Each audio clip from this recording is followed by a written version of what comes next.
Zwiebel was passing through our town to acquire an oil derrick when he overheard me calling in the oxen in my breathy baritone and offered me the opportunity of a lifetime. Yes, from the turbulent war times of the 1940s. The Onion welcomes the majestic Axis armies as conquering heroes. To the free-spirited 60s. And remember, there's nothing more cosmic than keeping your house insulated with Thermoflake brand asbestos. I can truly say I've been here for the turning of the ages. But now, viewers, my beautiful 19-year-old wife and I will take our much-deserved retirement to my Genevan chateau. I wish all of my detractors empty, destitute lives. And for my allies, I hope for all the pleasures availed by heaven. So, finally, let me say one last time, for more, keep checking theonion.com. This is the Onion News Network.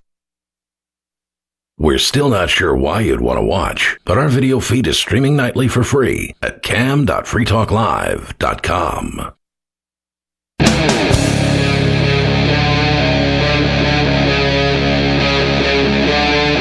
Free Talk Live.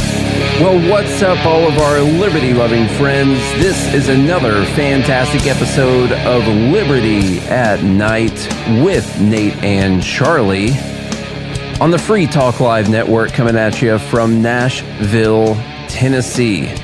We got to tell you that Free Talk Live is brought to you by Dash Digital Cash. With fees of less than 1 penny per transaction, Dash is made for spending. Dash is one of the oldest cryptocurrencies and is widely available on exchanges, including the decentralized Maya protocol and in multi-crypto wallets. Thanks to the Dash DAO for sending us 32 Dash per month for this sponsorship. It's easy to get and use Dash, and you can learn more at dash.org. That's dash.org. And of course, as I've been telling y'all for months now, I'm upset. I was going to say something else, but I can't. I'm upset about what I did with my savings account. I don't even know why I started it, but I put $5,000 in there. I don't know, tax purposes, something like that. Because of inflation, it's only worth $4,100 now because the government's been punishing me for keeping my money in my savings account through inflation, which is a tax on savers, the systematic erosion of your wealth. You guys know how much the cost of goods has been going up over the last few years, and your savings account, like mine, still just has the same amount of money in there. You could potentially get invested in gold with Noble Gold. That's up to you. Noble Gold has more than 20 years of combined experience in buying gold and silver. They've got over $1 billion they've secured in precious metals for their clients. To find out more, go to noblegoldinvestments.com/GML. That's noblegoldinvestments.com/GML. So if it's your first time listening, by the way, we typically have two people on the show, myself, Nate, and Charlie, who is the co-host of the show. He's not here this week. He's gone the whole week. And then he's going to be there for the foreseeable future. He's going to be here for the foreseeable future after he gets back from this last trip. So we'll be getting back to normal there for a little bit, except for the fact that Charlie is about to move. We do our podcast out of our little studio at his house, and we're going to have some time there where we're moving, and things are going to be quite complicated. If it's your first time listening, I don't know, maybe go back and listen to last week's Dumb Bleep of the Week episode on Thursday and Friday. We split that one up into two because I had to be gone on Friday. That way you can hear what this show normally sounds like. Hit subscribe, hit follow, all those things. Leave a rating and a review on whatever podcast app it is that you're using right now. I really only wanted to talk about one story today. Like I said, I'm going to take it pretty easy, although this is a big, lengthy story. And this actually came out 10 days ago. It's not a fresh story. But I didn't hear about it until over the weekend. I spend quite a lot of time on Twitter, good amount, on X, if you kids don't know what Twitter is. And I haven't seen anyone post about this story. I thought it was a way bigger deal than the coverage it's getting, which is basically nothing. It is a long investigation confirmed by people within the government that Reuters did. And I think that we should talk about it because I think there's some important points in here. This is the Reuters investigation they released called the Pentagon ran secret anti-vax campaign to undermine China during the pandemic. You guys remember that whole pandemic thing, that uprooted almost all of our lives and changed the course of history forever, made the government way bigger. It's kind of weird. There's no way we could go back to the level of spending we had in the years before the pandemic. We have to keep that amount of new spending, all the new powers the government has, all that stuff. You also remember in 2020, all of the xenophobia that occurred. So much of it. Trump was xenophobic. People online were xenophobic. If you called it the China virus, if you called it the Wuhan flu, you were xenophobic. If you called it the Kung flu, there's for some reason something wrong with that. Okay, I can kind of get that one a little bit more, but it's a clever name. Okay. President Biden was out there in 2021 saying that Facebook and social media companies were killing people by allowing anti-vax propaganda to spread wildly online. Well, it turns out the Pentagon had their own little secret anti-vax program where they were running bot accounts on social media, Twitter, Facebook, Instagram, where they were spreading misinformation, disinformation, and general fear about China's COVID vaccine, predominantly in the Philippines, but in other countries as well, targeting certain groups of people. So let's get into this Reuters investigation. We'll talk about it along the way.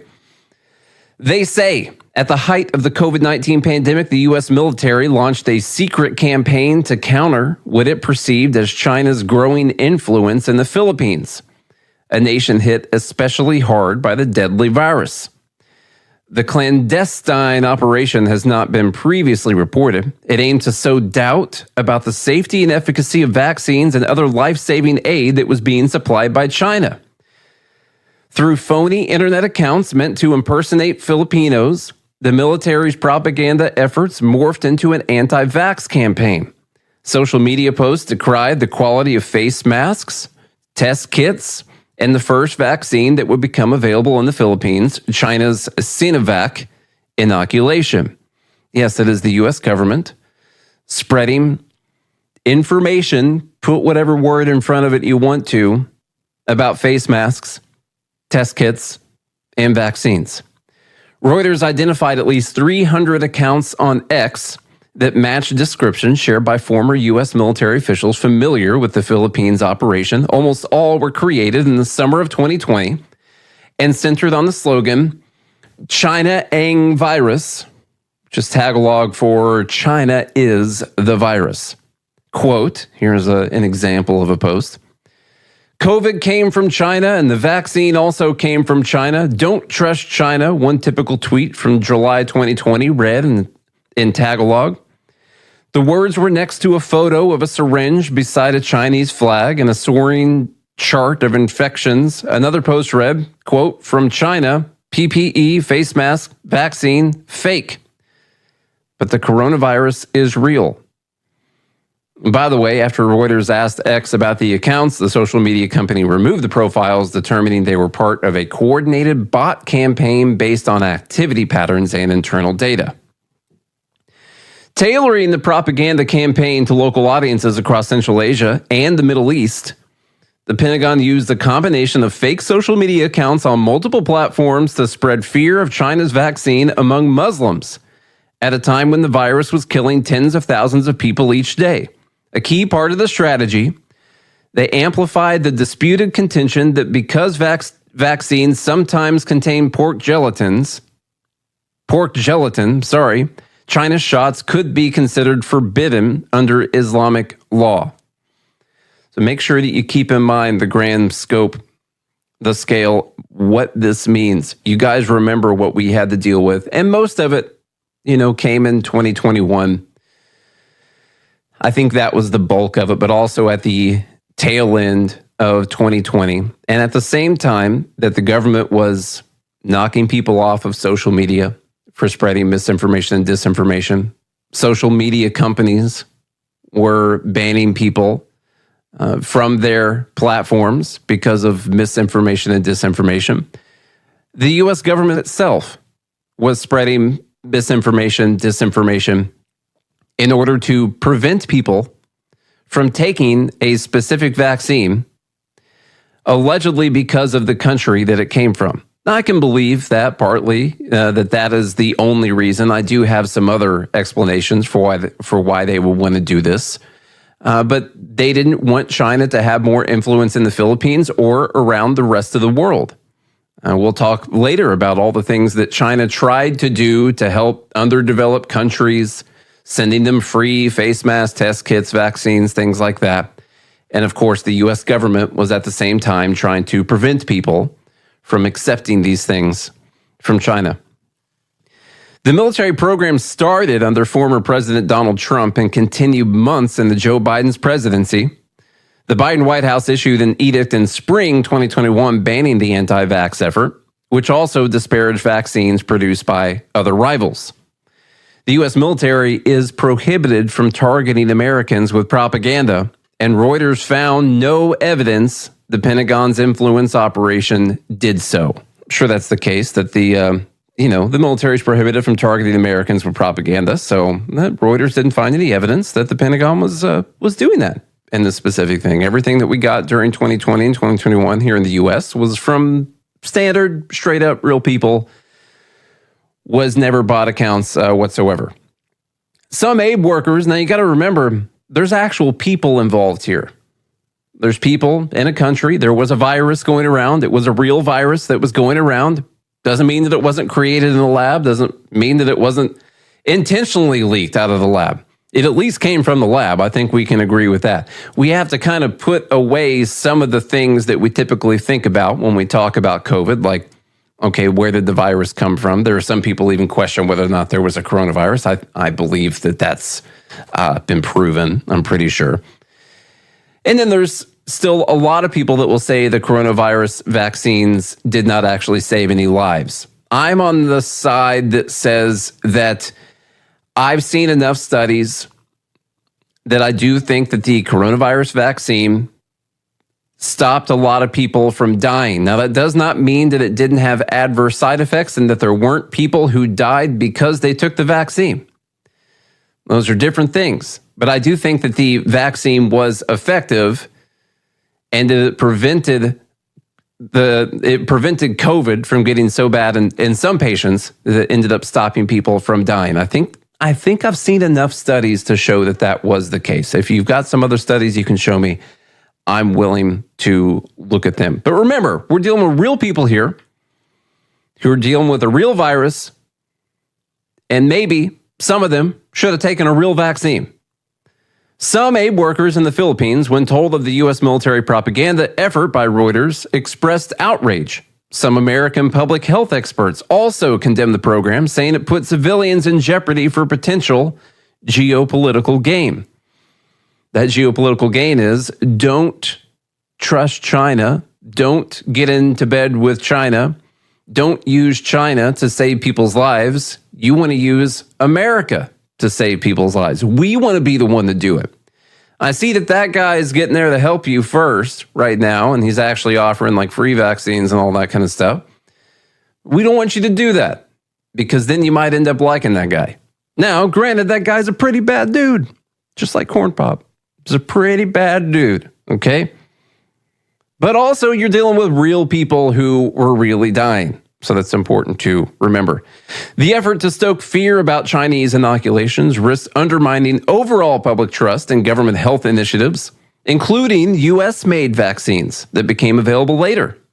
Although the Chinese vaccines were found to be less effective than American-led shots by Pfizer and Moderna, all were approved by the World Health Organization, the WHO, not the band.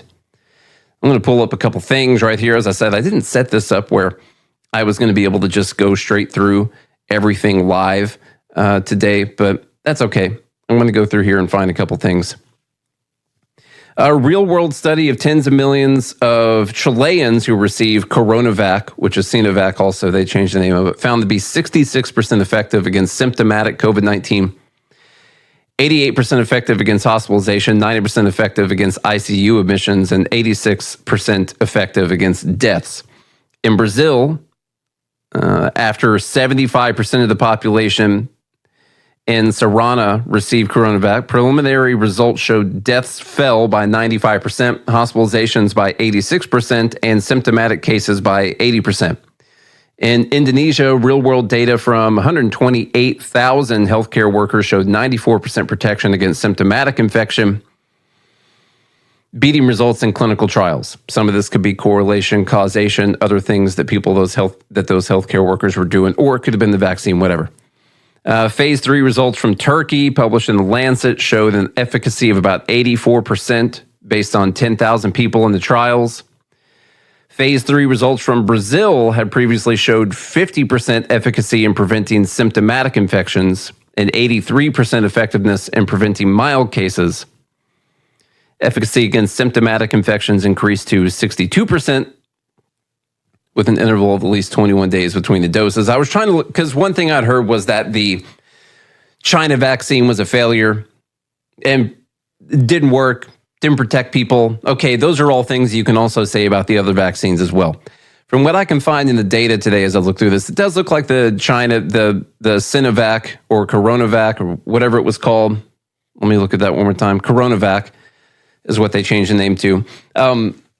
Everything I can find does look like it was less effective than the super good effective vaccines that we had here in the US and around the rest of the world. Although this vaccine was also one of the most popular vaccines around the world, which is going to play into one of my other theories on this a little bit later. Anyhow, I got a lot of trial results and actual real world studies of how this vaccine actually worked for people.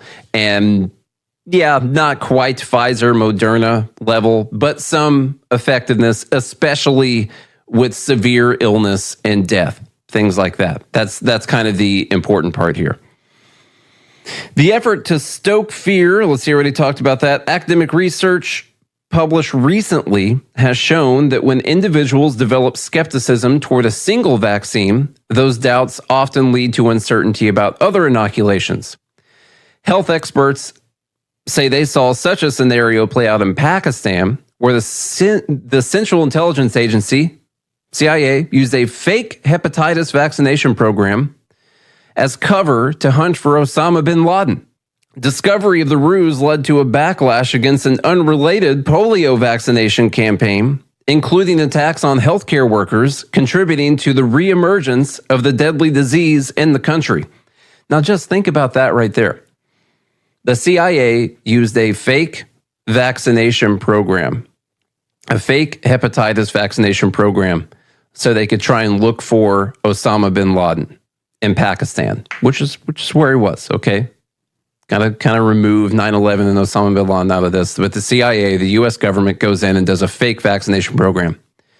That led to people in Pakistan actually just distrusting vaccines in general, and led to backlash against a polio vaccination, which led to the reemergence of polio in Pakistan, all because the CIA ran a fake vaccine operation when they were looking for Osama bin Laden. You're talking about actual real-world people that are dying as a result of the U.S. government conducting these military operations and lying to people about vaccinations. In the wake of the U.S. propaganda efforts, then Philippines President Rodrigo Duterte had grown so dismayed by how few Filipinos were willing to be inoculated that he threatened to arrest people who refused vaccinations. Now, we don't agree with that whatsoever, but you got a question. Did they have this "we're going to arrest people" policy as a result of what the U.S. government was doing to try and stop people from taking the vaccines? Because the Philippines was about one of the lowest as far as vaccination rates for countries that have access to vaccines. They were somewhere around 1.5% vaccination rates at this time, because people just did not trust it enough to take it. Now, that does not mean that then the government should come in and arrest people if they don't take the vaccine. We don't agree with that whatsoever. But how many other people who would not have been potentially lied to about these vaccines would have freely chosen to take them had the U.S. government not been lying to them about the vaccines? which maybe then led to that government's policy of arresting people who were refusing to take a vaccine that the U.S. government had told them was going to kill them. Let's see. The president said, "You choose vaccine or I will have you jailed." He said in June 2021, "There's a crisis in this country. I'm just exasperated by Filipinos not heeding the government." Some Filipino healthcare professionals and former officials contacted by Reuters were shocked by the U.S. anti-vax effort, which they say exploited an already vulnerable citizenry. Public concerns about dengue fever vaccine rolled out in the Philippines in 2016 have led to broad skepticism toward inoculations overall. The Pentagon campaign preyed on those fears. This campaign also reinforced what one former health secretary called a long-standing suspicion of China, most recently because of aggressive behavior by Beijing in disputed areas in the South China Sea. Filipinos were unwilling to trust China's Sinovac, which first became available in the country in March 2021. Esperanza Cabral, who served as health secretary, said she'd been unaware of the U.S. military secret operation, and also said, "I'm sure there are lots of people who died from COVID who did not need to die from COVID." Now imagine the effects of that. A lot of people died from COVID who did not need to die from COVID. Even if you're the U.S. government and you're worried that China is going to have more influence in the Philippines and they're going to look at China as some kind of savior and you don't want them to do that, you want them to stay on the American side and all that. Well, once the government finds out about this, what do you think the effects are going to be? Once the Filipino government finds out about this, what do you think the effects are going to be? It's going to end up being the exact opposite of what they were trying to do. And now you might actually have people's deaths on your hands. In fact, I'm sure you do have people's deaths on your hands. We're going to finish up this conversation real quick, very soon. But first, I'm going to tell you guys that you should be listening to our daily podcast, which is Good Morning Liberty. Right now, as you listen to us on the Free Talk Live network, we're called Liberty at Night. That's because this show comes out, as you know, on Tuesday nights. Didn't think it'd be right to keep calling ourselves Good Morning Liberty for a show that was done on Tuesday nights. So, Liberty at Night right now, Good Morning Liberty during the day. Every single day, by the way. Yesterday was our 1,279th episode. So you do the math on how many years we've been doing this thing so far. You want to go listen to that on your favorite podcast app. By the way, we got great shirts and stuff like that. GodHatesFeds.com. We got a shirt that says God Hates Feds on it. We got Gadsden flag shirts. We got mugs. We got stickers. We got all the good stuff. Hoodies. You name it. You can find it at GodHatesFeds.com. Why don't you go ahead and support a great liberty organization that's out here trying to save the world one person at a time. We're trying to inspire people to actually take action in their community and in their country. It all starts with us actually doing something. We can all sit here and talk about this stuff till the cows come home, as my dad would say on the farm. But if we don't actually get out there and do something, then what's the point of any of it? Some other people who are doing things are the Fed Haters Club at joingml.com. You should go hang out with those fine folks. That's joingml.com. If you're looking for work, or even if you're not, here's an innocent mistake you really want to avoid. Never return calls before listening to your voicemail. Your wireless phone sends calls you didn't answer into voicemail, and it shows you phone numbers for calls you missed. Important. Don't call back callers you missed until you have first listened to your messages. Otherwise, you frustrate people who bothered to leave messages by asking them to repeat a message they just left as your voicemail greeting instructed them to. If you're a job applicant, this alone could be a deal killer. And even if you're not, there are few things you can convey to someone that are as fundamentally maddening as, "I didn't hear you." With money and attention so scarce now, effective communication skills have never been more important. For more tips for job seekers and everyone else, hit survivalspeech.com. I'm Holland Cook. From Feature Story News in Washington, I'm Benji Hire. WikiLeaks founder Julian Assange is preparing to plead guilty to violating United States espionage law at a court in the American territory of North Mariana before making his way back to Australia after striking a deal that sets him free. He won't face a prison sentence after serving time behind bars in the UK and at the Ecuadorian embassy in London, whilst fighting extradition to the US. His wife, Stella. If everything goes well, Julian will be on a plane on the way to freedom. Mr. Assange was responsible for one of the biggest leaks of classified material in American history back in 2010, a decision that US intelligence authorities long maintained put agents' lives at risk. His WikiLeaks site also published emails that Russian government hackers stole from Democrat Party servers in an effort to disrupt the presidential contest in 2016. But Australian Prime Minister Anthony Albanese says there was nothing further to be gained by keeping Assange incarcerated. Caroline Malone looks at what's to come. Julian Assange is due to appear in court in Saipan on Wednesday. 17 other counts against him were dropped. Following the sentencing, he is due to return to his homeland of Australia. There are multiple casualties in Kenya after police and demonstrators clashed as huge protests against planned tax increases took hold in the capital, Nairobi. A section of the Parliament building was in flames as MPs sheltered inside, and gunshots have been heard across the city.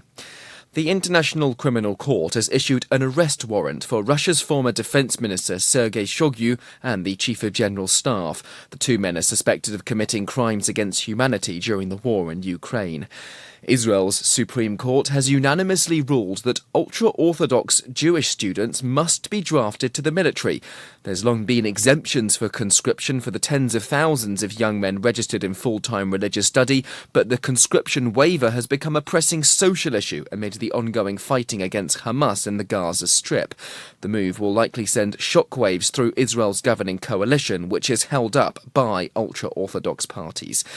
Organisers of the Paris 2024 Olympics are still unable to confirm if the River Seine will be safe for athletes competing in the Games. From the French capital, Ross Cullen reports. The aquatic leg of the triathlon and the long-distance swimming are both set to take place in the River Seine, but pollution levels in the water remain too high for safe competition, and the current is also flowing too quickly right now for the Olympic events to take place as planned.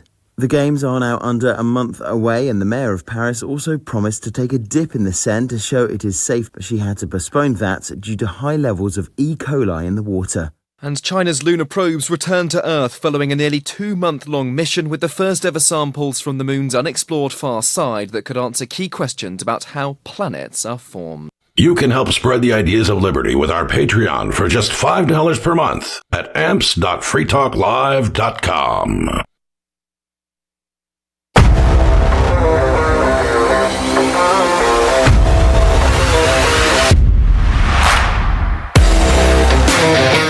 What's up, all of our liberty-loving friends? We're back. It's Liberty at Night with Nate and Charlie on the Free Talk Live network, coming at you from Nashville, Tennessee. In the first segment, we went through this expansive investigative report from Reuters about how the U.S. government, that's our government, by the way, the DOD, the Pentagon, the CIA, had a secret anti-vax campaign that they were running, just posting propaganda, anti-vax propaganda in places around the world. One of the largest ones was in the Philippines, where they were trying to prevent the Philippines from using China's vaccine. So they posted anti-vax messages. Here we go. To implement the anti-vax campaign, the Defense Department overrode strong objections from top U.S. diplomats in Southeast Asia at the time. Sources involved in its planning and execution say the Pentagon disregarded the collateral impact that such propaganda may have on innocent Filipinos. Yeah, flesh and blood human beings who might have otherwise freely chosen to take a vaccine that could have saved their lives. Quote, "We weren't looking at this from a public health perspective," said a senior military officer involved in the program. "We were looking at how we could drag China through the mud." Just keep in mind, the government likes to portray itself as this benevolent organization that's just out there to protect you, to protect and serve, to protect humanity, to keep people safe. They want to keep you safe, you know. In fact, what they're normally doing is whatever they can do to expand their own power and to reduce the power of the people that they see as against them. And China could likely be one of those people. In 2019, Trump authorized the CIA to launch this clandestine campaign on China, a clandestine campaign on social media in China aimed at turning public opinion in China against its government. As part of that effort, a small group of operatives used bogus online identities to spread disparaging narratives about Xi Jinping's government.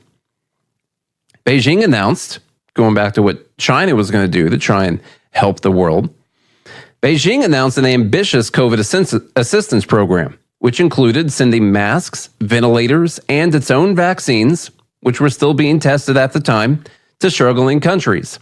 Now, in the way that we normally talk about what happened with the vaccines around the world in this time, you might say, well, China was looking to use a bunch of struggling countries as guinea pigs for their vaccine, as test subjects for their vaccine. That may well have been what they were doing. They might have been doing something else also. Let's say the vaccine could have actually helped people, was going to help people. There's studies that suggest that it actually did. Let's also say that COVID emerged from a lab in China, created in China. Now, the U.S. had a lot to do with that, but like most of our other products, it was made in China. Okay. Now, let's say that you're China and this terrible virus sweeps the globe, and now you want to come out and be the savior to a bunch of these smaller developing nations, these poor nations that can't afford to buy from the U.S. Well, what you might do is you might say that the virus actually came from the U.S., which is what China did. They actually blamed it on a U.S. service member who came to China doing military operations and said that this virus actually came from the U.S. I could see a world where this vaccine accidentally leaked from a lab and they knew that it came from China, but they decided to try and get the message out there that this virus was actually from America, that this was America's fault, which it could have been since we were funding the lab, that this was actually America's fault, and for China to then swoop in and be the savior of all of these developing nations around the world, instead of America being the savior of all these developing nations around the world, which we try to do with all of our foreign aid. So they announced this COVID assistance program, masks, ventilators, and its vaccines. They're going to send out to struggling countries. In May 2020, Xi announced that the vaccine China was developing would be made available as a global public good and would ensure vaccine accessibility and affordability in developing countries. Sinovac was the primary vaccine available in the Philippines for about a year until the U.S.-made vaccines became more widely available there in early 2022. The plan from Washington, from our government, Reuters says, was different from what Beijing was trying to do. Washington placed no restrictions on what pharmaceutical companies could charge developing countries for the remaining vaccines not used by the United States, which they shouldn't have. It was a much different plan from the China, as it should have been. The deal allowed the companies to play hardball with developing countries, forcing them to accept high prices, said Lawrence Gostin, a professor of medicine at Georgetown University. To Washington's alarm, China's offers of assistance were tilting the geopolitical playing field across the developing world. So you see how important it was for the U.S. government to come in and say, oh, no, you don't want that Chinese vaccine. You don't want to take that thing. It's dangerous. It's got pork gelatin in it. Muslims, you don't want to take that. The other thing I think could have happened here, and I understand the geopolitical argument with China, there's other stuff as well. Like how closely tied are these big pharmaceutical companies to the U.S. government? I think we saw during COVID that these pharmaceutical companies have very close ties with the U.S. government. Some of them leave those companies to work in the government. Some of them leave the government to go work in those companies. They're very closely related. And so I can also imagine a world where the U.S. government was trying to prevent a major competitor to our company's vaccines. They want to prevent that major competitor's vaccines from being used around the world on such a large scale, which is why they targeted Muslims. They targeted the people in the Philippines. That could have even more to do with China. But mainly, you don't want people around the world like in China and looking at them for help. All right. And also, you want Pfizer, you want Moderna, you want these companies to make as much money as you possibly can. At least 6 senior State Department officials responsible for the region objected to this approach, by the way. A health crisis, this is back to the clandestine operation, a health crisis was the wrong time to instill fear or anger through a psychological operation, or PSYOP, they argued during Zoom calls with the Pentagon. In the past, the opposition from the State Department might have proved fatal to the program, but in 2019, Secretary of Defense Mark Esper signed a secret order that later paved the way for the launch of the U.S. military propaganda campaign. The order elevated the Pentagon's competition with China and Russia to the priority of active combat. Are we in active combat? In 2019, with China and Russia, we're essentially in active combat with Russia right now, but that didn't happen until 2022. By the way, U.S. weapons guided by U.S.-determined coordinates were used by Ukraine to strike in Crimea over the weekend, and Russia is not happy about that at all. So that order elevated the Pentagon's competition with China and Russia to the priority of active combat, enabling commanders to sidestep the State Department when conducting PSYOPs against those adversaries. Even though we were not in active combat, they elevated it to that level, which means they didn't need to pay attention to the State Department. The Pentagon spending bill passed by Congress that year, 2019, also explicitly authorized the military to conduct clandestine influence operations against other countries, even outside of areas of active hostilities. I'm sure it's all to keep you safe. It's all for national interests, you know. What about the whole pork and the vaccine thing? This wasn't just targeted in the Philippines. By the summer of 2020, the military's propaganda campaign moved into new territory and darker messaging, ultimately drawing the attention of social media executives. Although the China vaccines were still months from release, controversy roiled the Muslim world over whether the vaccines contained pork gelatin that could be considered haram or forbidden under Islamic law. Sinovac has denied this claim, by the way. Many Islamic religious authorities maintain that even if the vaccines contain pork gelatin, they were still permissible since the treatments were being used to save human life. The Pentagon campaign sought to intensify fears about injecting a pig derivative. As part of an internal investigation at X, the social media company used IP addresses and browser data to identify more than 150 phony accounts that were operated from Tampa by U.S. Central Command and its contractors, according to the X document reviewed by Reuters. The Pentagon also covertly spread its messages on Facebook and Instagram, alarming executives at parent company Meta, who had long been tracking the military accounts, according to former military officials. They had been tracking them already. They could tell that they were bot accounts. One military-created meme targeting Central Asia showed a pig made out of syringes, according to 2 people who viewed the image. Reuters found similar posts that traced back to U.S. Central Command. One shows a Chinese flag as a curtain separating Muslim women in hijabs and pigs stuck with vaccine syringes. In the center is a man with syringes. On his back is the word China. It targeted Central Asia, including Kazakhstan, Kyrgyzstan, and Uzbekistan, a country that distributed tens of millions of doses of China's vaccines and participated in the trials. Translated into English, the X-Post reads, China distributes a vaccine made of pork gelatin. You can't see it right now because we're not doing this live.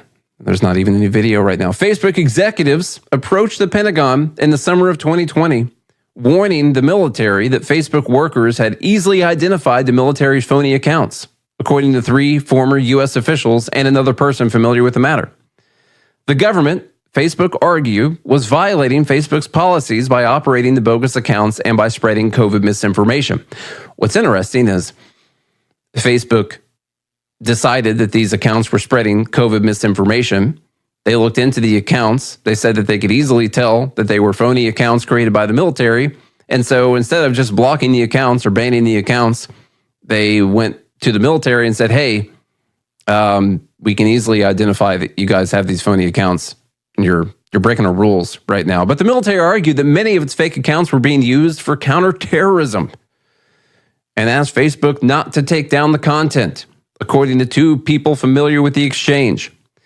The Pentagon pledged to stop spreading COVID-related propaganda, and some of the accounts continue to remain active on Facebook. Thanks a lot, Mr. Zuckerberg, for that. By spring 2021, the National Security Council ordered the military to stop all anti-vaccine messaging. Even when I read that sentence right there, I'm like, wow. The military was spreading anti-vax messaging in 2021. After all that we were dealing with in 2021, the insanity that was happening during that year. And here's the U.S. government spreading anti-vax propaganda around the world while we had our monetization shut off on Facebook in 2020. Let's see. National Security Council ordered the military to stop all anti-vaccine messaging. Quote, we were told we needed to be pro-vaccine, pro-all vaccines, said former senior military officer who helped oversee the program. Even so, Reuters found some anti-vax posts that continued through April and other deceptive COVID-related messaging that extended into that summer of 2021. The senior Defense Department official said that those complaints led to an internal review. Don't worry, guys. The Defense Department is going to review what the Defense Department did, which uncovered the anti-vaccine operation. The probe also turned up other social and political messaging that was, quote, many, many leagues away from any acceptable military objective. But that official who talked to Reuters would not elaborate on what that was. Many, many leagues away from any acceptable military objective. I wonder what it was that they're doing. The Pentagon's audit concluded that the military's primary contractor handling the campaign, General Dynamics IT, had employed sloppy tradecraft, taking inadequate steps to hide the origin of the fake accounts.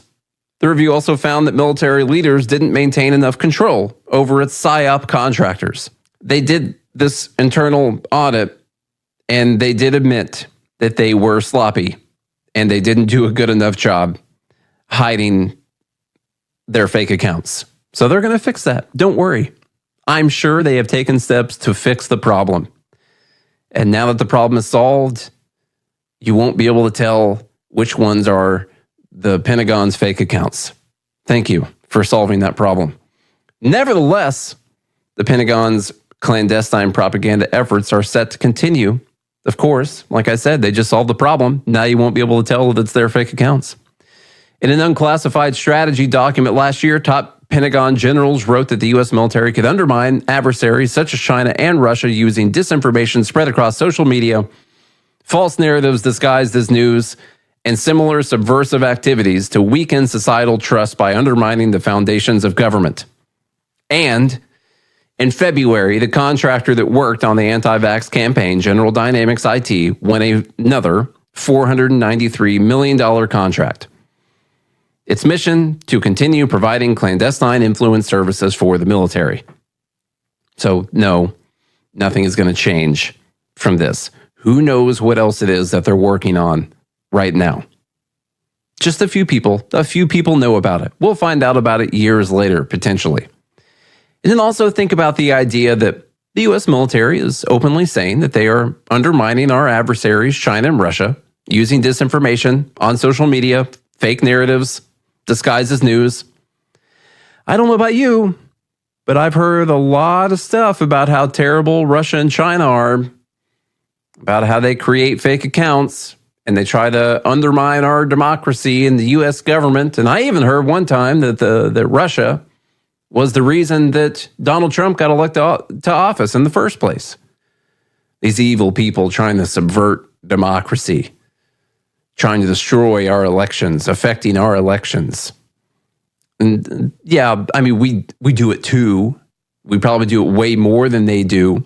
We probably do it way more effectively than they do. But the point is, we're supposed to do it, not them. The point is not that it's wrong. It's wrong for them to do it to us. That is what everyone needs to remember about this story. This story is not getting a lot of media attention. I looked it up and I found the Reuters piece about it. I found a couple right-wing media outlets talking about it. Not very many people. Glenn Greenwald did a thing on it. I saw a post about it from him, and not very much at all about the U.S. government spreading anti-vax propaganda. Their goal was to keep people from taking a vaccine during a time where what we were told was that we were all going to die if we didn't take the vaccine, that unvaccinated people were killing people. The U.S. government itself was spreading anti-vaccine propaganda. How much of it did they spread in the U.S.? I don't know. How much did they just try to stir the pot in the U.S.? Not really sure. Maybe they were spreading pro-vaccine propaganda in the U.S. How much of this had to do with stopping people from trusting China or trying to prevent China from looking like a savior for a lot of countries around the world? I would say the majority of it was that reasoning, that could hurt our global superpower status if China swoops in and saves the day, because I believe their vaccine, because they were sending it to people during trials before it was officially approved for use, they got the jump. And the middle of 2021, it was the most widely used vaccine around the world until people saw that it wasn't as effective. Our vaccines got approved. We spread those around the world. We subsidized a bunch of doses for people after the U.S. got vaccinated. And of course, there were a lot of other vaccines from around the world that went around. But people died because of this. Because of what our government, who told us that if we didn't get vaccinated, we were killing people. In order to hurt China, they were willing to kill people, innocent people, in other countries. Who knows how many people could have died because of this? And like I said, I'm one of those guys who actually thinks that taking the vaccine, especially if you were over the age of 50, decreased your chance of death.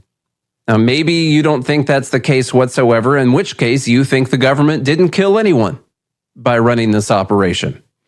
I think they did, because I think the vaccine did reduce the chance of death for people over the age of 50 or over the age of 60 or whatever number you want to put on it. And so I think they killed a lot of people by doing this. Where's the justice for those people? Why does our government just get to run around the world creating misinformation, propaganda campaigns, trying to actually stop people from taking a vaccine that's available for them to take months before our vaccines were available for anyone to take, and especially in countries that couldn't afford to get our nicer vaccines anyway? Maybe a cheaper, slightly crappier vaccine was a better option than no vaccine for a bunch of these developing nations. Did anyone think about that? How do these people sleep at night? And how do the people who support them sleep at night? How are they not all fired? How are they not all in jail? Because we've just decided to accept this, that the CIA does these things, that the Department of Defense does these things. You could blame it on Trump. Maybe Trump was anti-vax. I don't think that's true. He did the Operation Warp Speed.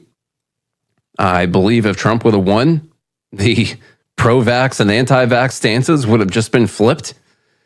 That people on the right would have been pro-vaccine and people on the left would have been anti-Trump vaccine. So I don't think it was because Trump was specifically anti-vaccine. I think this goes to the intelligence community, to the bureaucracy, to the deep state. I'm not just trying to take blame off of Trump for this. He's got a lot of blame because he appoints a lot of those people. He didn't do a good enough job vetting or paying attention to the people that were in these agencies. Or he actually just doesn't care about that stuff.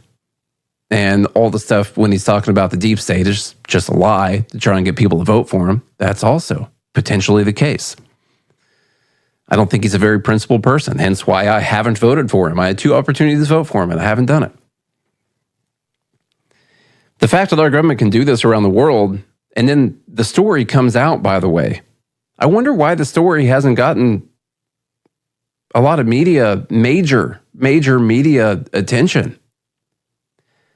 Here's a conspiracy theory for you. Is this being held back? This story being held back by the government? How bad would it be if all these countries around the world found out that a lot of their anti-vax propaganda that was online actually came from Tampa, Florida, from the U.S. government, from where General Dynamics IT is working off of your tax money? And they look at all these people who died who should have taken a vaccine and it maybe would have stopped them from dying. How detrimental could that potentially be? Not that we already don't have a lot of reasons for people to hate us around the world, but how much more hatred could that potentially inspire? It's not just that we drop bombs and kill civilians around countries. We even post things online to prevent people from taking life-saving medications in an effort to fight a different country. And we're using these people as pawns in that little war, this little online propaganda war against this other country that we're not at war with. And these people just died because of it. And either no one cares, or the story's got a little bit of censorship behind it. I don't know which one it is. If you guys have enjoyed this segment so far, remember you can get more of this, much more of this coming right up. A couple more hours of this coming right up. Of course, we'll be doing Dumb Bleep of the Week for a few segments, and you'll want to listen to that and see who wins that. Dumb Bleep of the Week is a segment that we do every week on our podcast called Good Morning Liberty, which you can find on your favorite podcast app. You can also go to joingml.com and join the Fed Haters Club so you can hang out live with us while we're doing the show. The people in the Fed Haters Club also get to put in submissions for Dumb Bleep of the Week. They send us stories. They really kind of dictate the way that the show goes every week.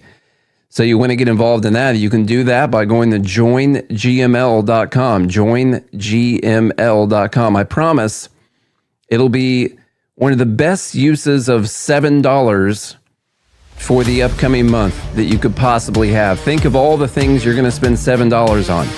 Maybe supporting some Liberty dudes should be one of them. Free Talk Live. Some people actually need laws to know what the hell to do. I don't think that's true. No, I have to disagree with you. There's only one law that people need to know, and that is do no harm. As long as you aren't hurting other people or stealing their stuff or damaging their property, then you are being law-abiding, because that's the one great natural law as far as I'm concerned. That's what, in fact, when they say, well, you know how they love to say this in court, ignorance of the law is no excuse? Well, that phrase came about when that was the law, when that was pretty much the only concept you had to get, was that you don't hurt other people. Get it? Ignorance of that law, there's no excuse to ignore that law. That makes sense. But to say that ignorance of all these tomes and tomes and tomes of legislation that we have out there, that there's no excuse for that, of course there's an excuse. Free Talk Live, 7 nights a week from 7 to 10 Eastern at freetalklive.com. My name is Jacob Hornberger. I'm president of the Future of Freedom Foundation, which Congressman Ron Paul awarded for having an outstanding freedom website. Write us at fff@fff.org, and we'll send you a free 3-month subscription to our monthly journal of libertarian essays and our booklet, Economic Liberty in the Constitution, which George Mason University economics professor Walter Williams praised in a recent column. That's fff@fff.org.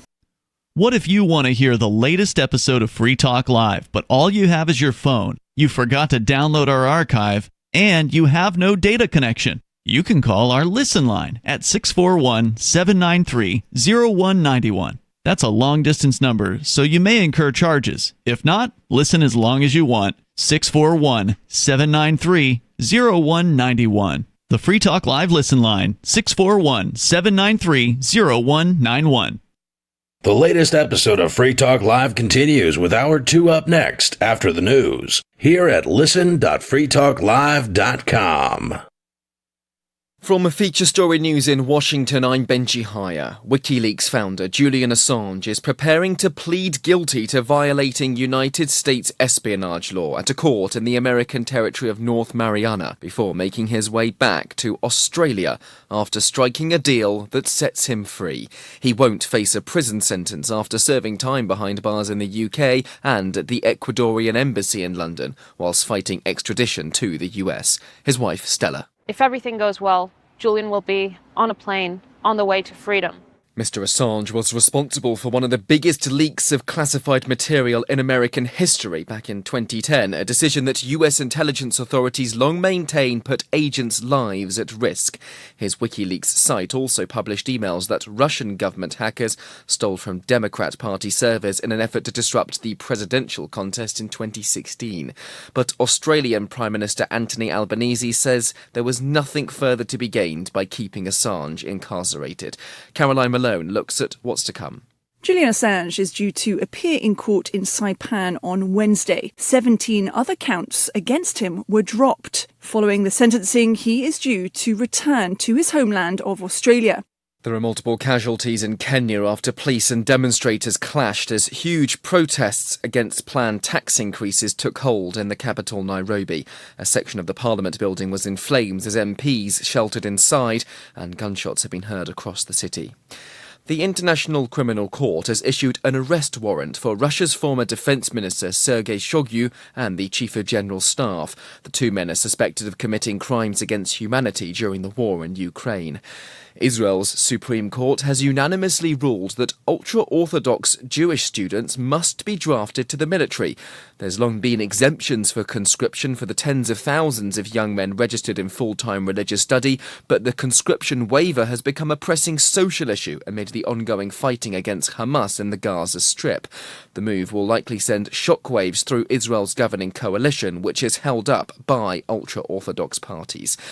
Organisers of the Paris 2024 Olympics are still unable to confirm if the River Seine will be safe for athletes competing in the Games. From the French capital, Ross Cullen reports. The aquatic leg of the triathlon and the long-distance swimming are both set to take place in the River Seine, but pollution levels in the water remain too high for safe competition, and the current is also flowing too quickly right now for the Olympic events to take place as planned. The Games are now under a month away, and the Mayor of Paris also promised to take a dip in the Seine to show it is safe, but she had to postpone that due to high levels of E. coli in the water. And China's lunar probes returned to Earth following a nearly 2-month-long mission with the first ever samples from the moon's unexplored far side that could answer key questions about how planets are formed. With FSN Spotlight, I'm Simon Marks, with more today on the weekend attacks in the southern Russian region of Dagestan. They left more than 25 people dead, including 5 gunmen, who unleashed a terrorist strike on both Orthodox churches and a synagogue in the cities of Derbent and Makhachkala. Various Russian officials are intimating a connection between the attacks and Ukraine, although for years Dagestan has been a target of radical Islamist groups. Anna Nemtsova covers Russia and the Caucasus for the Daily Beast. Russia is definitely shaken by this. We have not seen violence like that in Dagestan in years. I covered terrorist attacks in Dagestan in 2012, 2013, but a lot of Muslims from Northern Caucasus moved to Turkey during ISIS and other Muslim groups during the war, and the terrorism in general faded away in Russia. But now it seems to be rising again, and there is a new element. We've never seen an attack on Orthodox churches before. This is the first. One Orthodox priest had his throat slit by the attackers, whose assault has raised fresh questions for Moscow about its security strategy in the region, amid reports that Chinese intelligence warned of increasing activity by terror groups in Dagestan. Our top stories again. WikiLeaks founder Julian Assange is preparing to plead guilty to violating United States espionage law at a court on the American territory of North Mariana before making his way back to his home country of Australia after striking a deal that sets him free. He won't face a prison sentence after serving time behind bars in the UK and at the Ecuadorian embassy in London whilst fighting extradition to the US. And there are multiple casualties in Kenya after police and demonstrators clashed as huge protests against planned tax increases took hold in the capital, Nairobi. A new report by the Department of Health and Human Services has found that the average male is 4,000% less effective in fights than he imagines, casting powerful doubts on many men's claims that they could take someone out in 2 seconds or smash a guy's face in with their fist. On average, men describing hypothetical fights overestimated their level of combat skill by a factor of 40, with 80% of males incorrectly predicting they could mess a guy up real bad with one solid punch to the jaw. During actual physical altercations, however, these men were statistically more likely to end up hurting themselves, or, most commonly, trying to diffuse the tension by nervously saying, "Hey man, let's all just calm down, okay?" before any fighting even came to pass. Researchers discovered that men were significantly weaker than they verbally indicated while chatting with friends in bars and locker rooms, and that men who were 90% sure they could tear someone a new asshole tended to succeed in fewer than 1 in 10 fights. This is the Onion News Network. Yep, we still do email. Drop your email address in the entry box at freetalklive.com, and you'll be kept in the loop with Free Talk Live.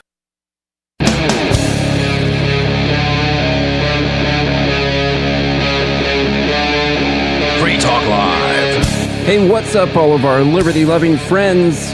You're back with another fantastic episode of Liberty at Night with Nate and Charlie on the Free Talk Live network, coming at you from Nashville, Tennessee, the great Music City, USA. We're going to be talking about this broadband initiative that was signed into law by President Biden and the fact that it's done essentially nothing so far, just like a lot of people said it would.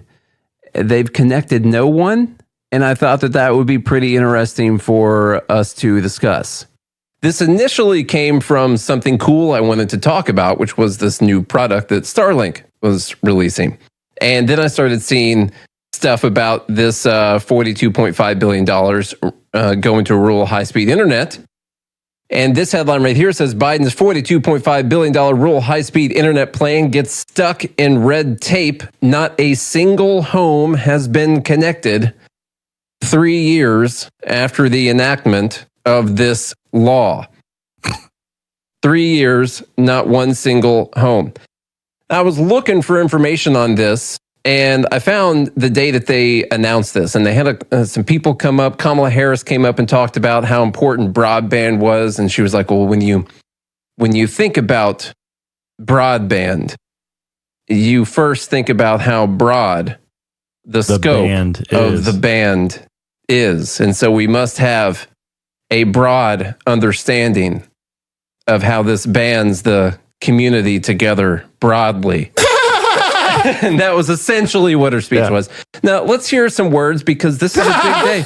This is a big enactment, okay? This is a big law. They're going to spend $42 billion, and a bunch of people are going to get internet. Internet's important. And let's hear how they were selling this idea to the American people back when this law was signed. Last year, I visited a small town in Louisiana called Sunset, Mitch. Yeah, that's where my grandma was from. A rural community of about 3,000 people outside of Lafayette, a region where some of my extended family live. Sunset is like many other small towns in America. It has a main street with a bank, a church, and a donut shop. And Sunset is similar to many rural communities for another reason. Almost 40% of households in that area do not have high-speed internet. Sunset, I met with parents who cannot apply for remote work jobs because they do not have a high-speed internet connection at home. In Sunset, I met with entrepreneurs who struggle to start or grow a small business because they cannot get online. And I met with students who, when public buildings were closed during the pandemic, had to sit in the parking lot of a local library just to submit their homework over Wi-Fi. Today, 24 million people in our country do not have access to high-speed internet, either because they cannot afford the monthly cost of a plan, or because they live in communities that have not yet been fully connected to fiber optic networks. I want to tell everyone what she just said. The 24 million figure. She says they don't have access to high-speed internet. Some of those people, they consider not having access means that you can't afford to pay for the internet. It's not that you don't actually have internet availability in your area. And so that's an important thing, because this bill was all about actually building the lines out to people's houses. Okay, but they use the 24 million figure because a lot of people can't allegedly afford it. But let us agree, in the 21st century in America, high-speed internet is not a luxury, it is a necessity. Every person in our nation, that's a need, no matter just where like they healthcare, live, should be able to access and afford high-speed internet. And that is why our administration invested $65 billion to give millions of families a $30 discount on their monthly internet bills, and to lay thousands of miles of new fiber optic lines, including in Sunset, where with the support of local leaders and elected officials, we are connecting 22,000 families. I'm Jeff Say. I, like millions of other Americans, face an all too common issue: lack of reliable high-speed internet. 2 years ago, my family and I purchased our home in Boston, Virginia, in Culpeper County. The house had everything we wanted: enough space for our 3 girls to run and play, beautiful views, and wonderful neighbors. We were told we would have access to internet. But the day we moved in, our ordeal began, as service providers told us we would have to pay tens of thousands of dollars to run a line to our house. Their service stopped a half-mile down the road. We have to drive our children into my work, to my wife's school, or to our county library to finish projects or homework assignments. Oh, no. Every aspect of our... Okay, I just wanted to provide a little bit of context on what we're about to talk about here. I feel bad. I do. I feel bad for them too. I would feel worse if there weren't alternatives that already exist that people could use. Yeah. But, we'll talk about that here in a little bit. I know some people who live, out in the boonies here in Tennessee, and no fiber optic line runs there. So they have to drive into McDonald's or the public library. Everything's just fine. They got Starlink. Oh, okay. Yeah. All right. We'll get to that here in a second, I promise. Continuing on this article, residents in rural America. Relatively cheap. Yeah, it's pretty cheap considering the alternative. It's comparable. Especially if it could help you get like a work from home job or something like that. It's a pretty big difference. It's definitely cheaper than paying $20,000 to $30,000 to have a company run a line for you. Well, you could just have other people pay for that though. Oh. Have you considered that? Yeah. That's a pretty good idea. Yeah. Residents of rural America are eager to access. They have eagles there in rural America. I've seen them. That's why it confused you. You want to kill that thing immediately on the spot, because if the government finds out about it, they're going to take ownership. They're going to tell you that you can't do anything on the land. So you kill that eagle as soon as you see it. Don't tell anyone. Eager to access high-speed internet under a $42.5 billion federal modernization program, but not a single home or business has been connected to new broadband networks nearly 3 years after President Biden signed the funding into law. And no project will break ground until sometime next year. That's just breaking ground. Okay, right now, the ground is unbroken.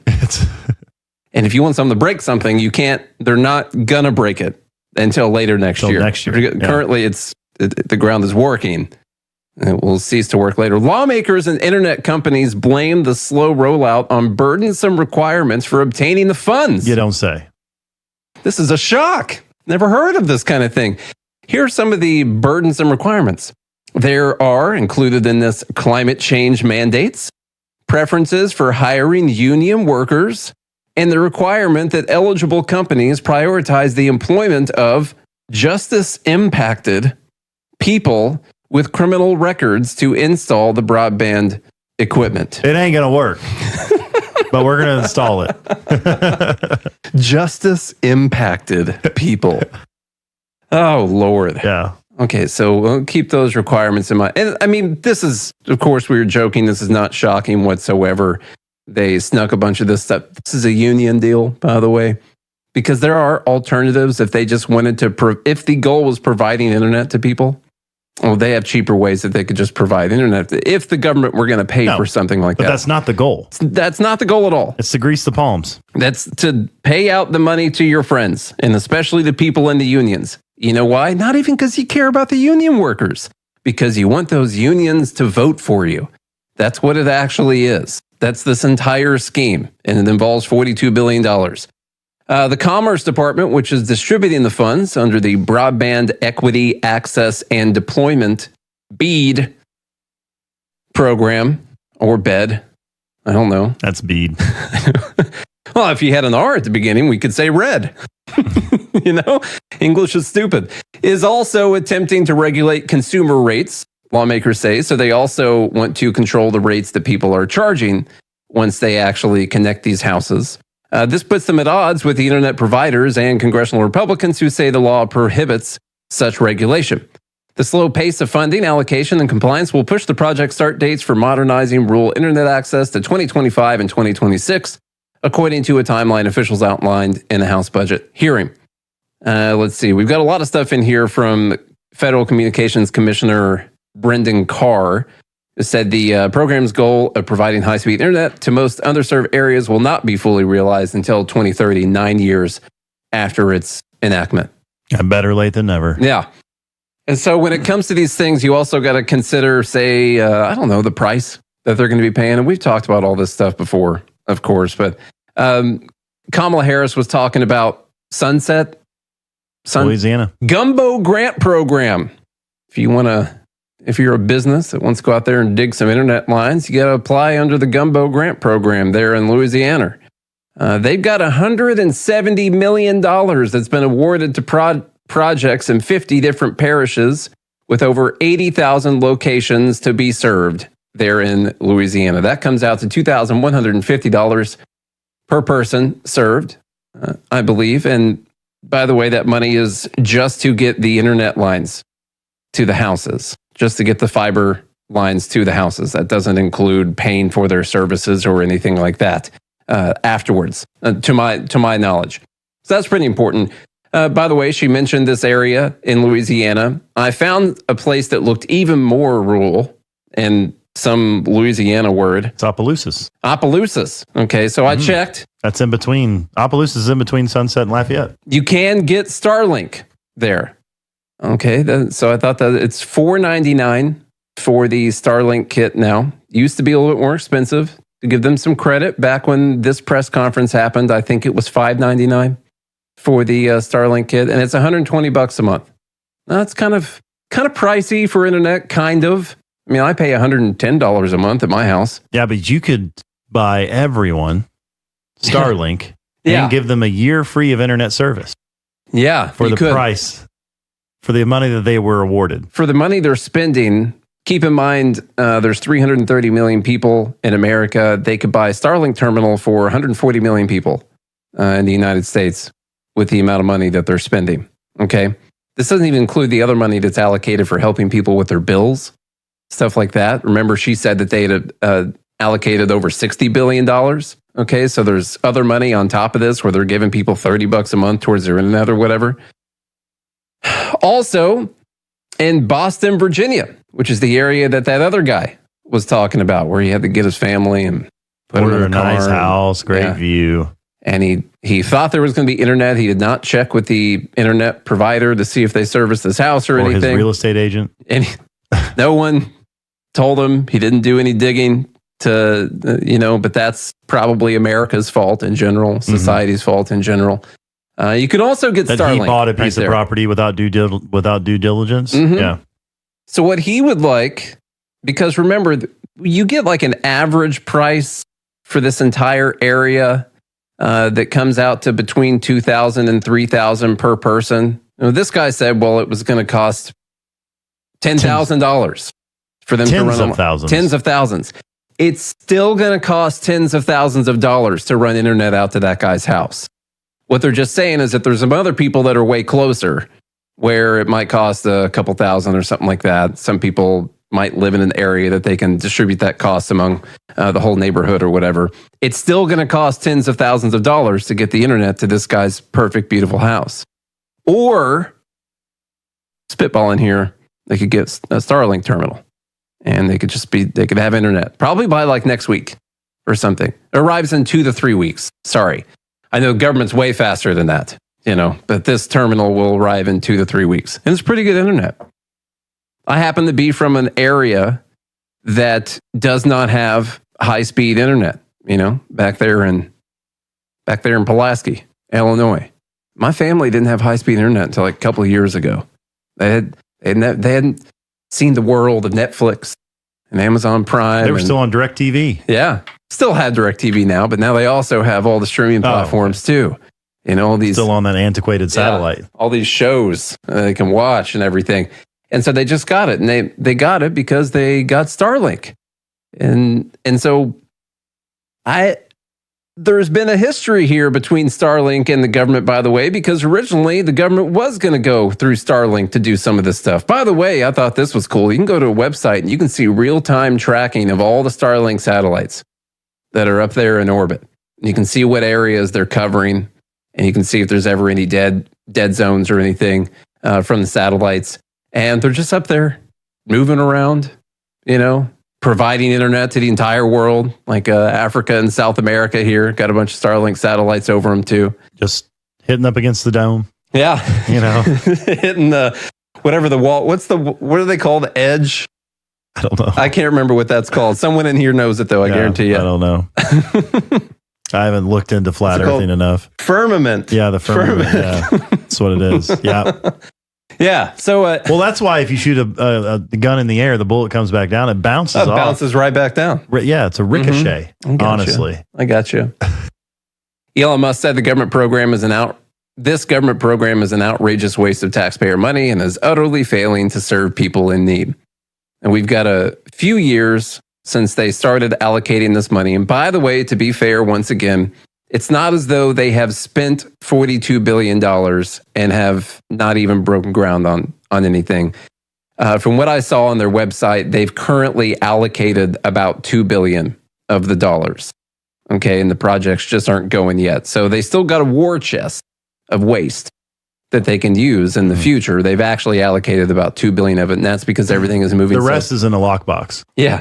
Which, by the way, means that's how slow this is moving. This is 3 years later, and according to the BEAD website, they've allocated a little over $2 billion of the dollars. Tom says the rest is in Ukraine. Yeah. It's they're running fiber optic lines in Ukraine. Probably are. Yeah. I bet they've broken ground on some. Oh no, you know what? Ukraine's using Starlink. Yeah. So that's kind of funny too.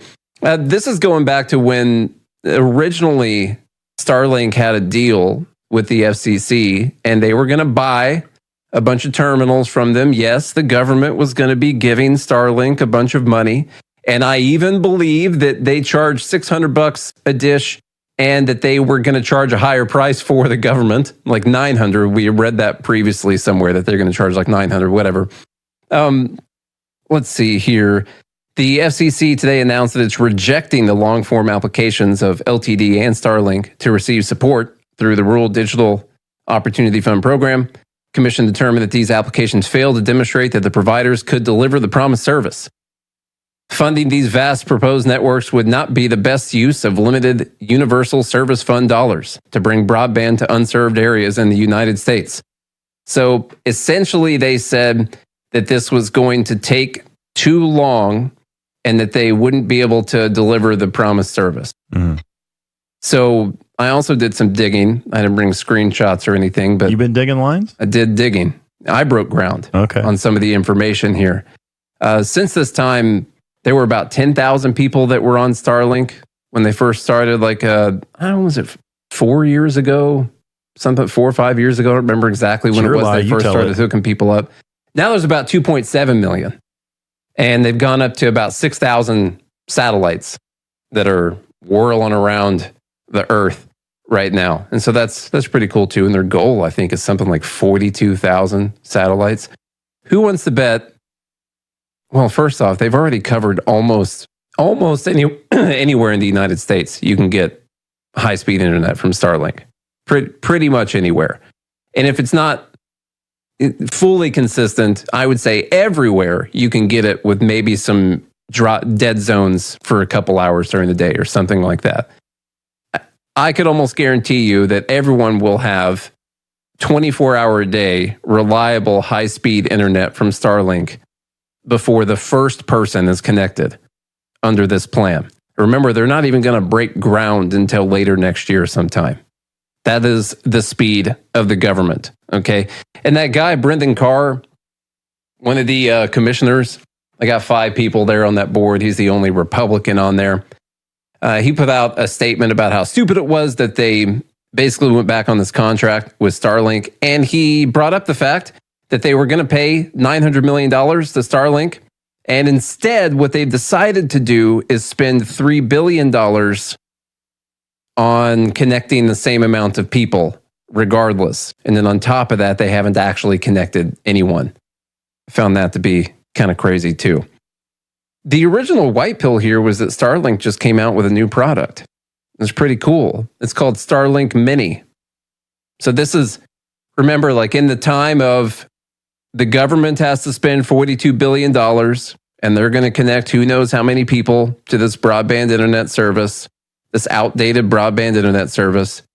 Starlink goes from just barely starting to connect people, not a ton of satellites up there, to having 6,000 satellites in orbit, having almost 3 million people paying members to Starlink that are connected. And now they even have a new product now, which is Starlink Mini, which is about the size of a MacBook. And you can carry around in your backpack and connect to the internet literally anywhere that you want to. And it's half the cost of the regular Starlink terminal. And that's pretty cool. And it's still, by the way, faster speeds than the speeds that are required through the BEADS program. And so, by the way, they're not going to connect everyone that they've talked about connecting. It's going to take twice as long as they're projecting it's going to take. It's going to cost twice as much as what they're projecting it's going to cost. And the internet is going to be a tenth as good as what you could get anywhere else at the end of the day. This is a jobs program. Yeah. That's the point. I put this again at the end of this conversation right here because the whole point of this is not to connect people to the internet. They go up there and they say, oh, this is a necessity. And kids that we kept from going to school for no reason at all, they needed somewhere to do their homework and they didn't have it. So they go to the parking lot of the library people just to send in homework. Yeah, people who needed to work from home, because we forced them to. They didn't have a way to do this. And so they weren't able to get work from home jobs in this area. That has nothing to, if that were the case, they would just go out and buy a bunch of Starlink terminals for a bunch of people, if that's what it was actually about. But the problem is, this ain't a union shop. That's the actual problem. And as you guys know, I'm no fan of unions.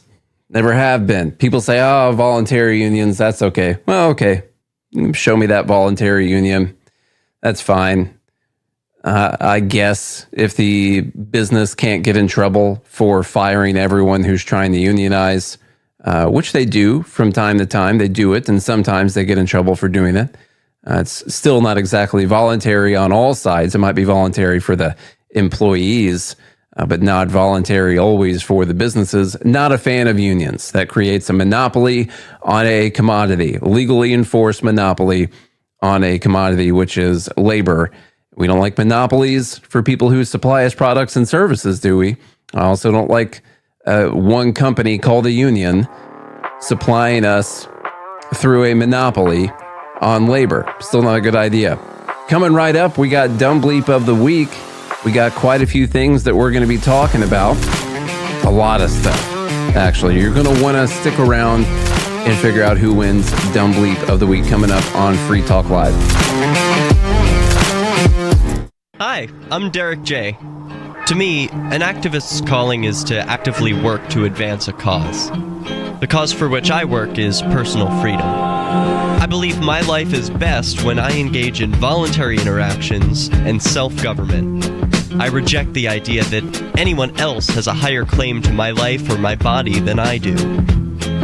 I see people who call themselves the government as a threat to my personal freedom. I realize you may feel differently, but my relationship with the people who call themselves the government is completely involuntary. If Starbucks used some of its money to drop bombs, I wouldn't shop there. So why would I support the American empire? The empire does not require my consent. Derek J's Victimless Crime Spree. Watch it for free and order the Director's Cut DVD at victimlesscrimespree.com. That's victimlesscrimespree.com. From Feature Story News in Washington, I'm Benji Hire. WikiLeaks founder Julian Assange is preparing to plead guilty to violating United States espionage law at a court in the American territory of North Mariana before making his way back to Australia after striking a deal that sets him free. He won't face a prison sentence after serving time behind bars in the UK and at the Ecuadorian embassy in London, whilst fighting extradition to the US. His wife, Stella. If everything goes well, Julian will be on a plane on the way to freedom. Mr. Assange was responsible for one of the biggest leaks of classified material in American history back in 2010, a decision that US intelligence authorities long maintain put agents' lives at risk. His WikiLeaks site also published emails that Russian government hackers stole from Democrat Party servers in an effort to disrupt the presidential contest in 2016. But Australian Prime Minister Anthony Albanese says there was nothing further to be gained by keeping Assange incarcerated. Caroline Malone looks at what's to come. Julian Assange is due to appear in court in Saipan on Wednesday. 17 other counts against him were dropped. Following the sentencing, he is due to return to his homeland of Australia. There are multiple casualties in Kenya after police and demonstrators clashed as huge protests against planned tax increases took hold in the capital, Nairobi. A section of the Parliament building was in flames as MPs sheltered inside, and gunshots have been heard across the city. The International Criminal Court has issued an arrest warrant for Russia's former defense minister Sergei Shoigu and the Chief of General Staff. The two men are suspected of committing crimes against humanity during the war in Ukraine. Israel's Supreme Court has unanimously ruled that ultra-Orthodox Jewish students must be drafted to the military. There's long been exemptions for conscription for the tens of thousands of young men registered in full-time religious study, but the conscription waiver has become a pressing social issue amid the ongoing fighting against Hamas in the Gaza Strip. The move will likely send shockwaves through Israel's governing coalition, which is held up by ultra-Orthodox parties. Organisers of the Paris 2024 Olympics are still unable to confirm if the River Seine will be safe for athletes competing in the Games. From the French capital, Ross Cullen reports. The aquatic leg of the triathlon and the long-distance swimming are both set to take place in the River Seine, but pollution levels in the water remain too high for safe competition, and the current is also flowing too quickly right now for the Olympic events to take place as planned. The Games are now under a month away, and the Mayor of Paris also promised to take a dip in the Seine to show it is safe, but she had to postpone that due to high levels of E. coli in the water. And China's lunar probes returned to Earth following a nearly 2-month-long mission with the first ever samples from the moon's unexplored far side that could answer key questions about how planets are formed. Got Telegram? You can follow our channel there and discuss show prep with other listeners at telegram.freetalklive.com.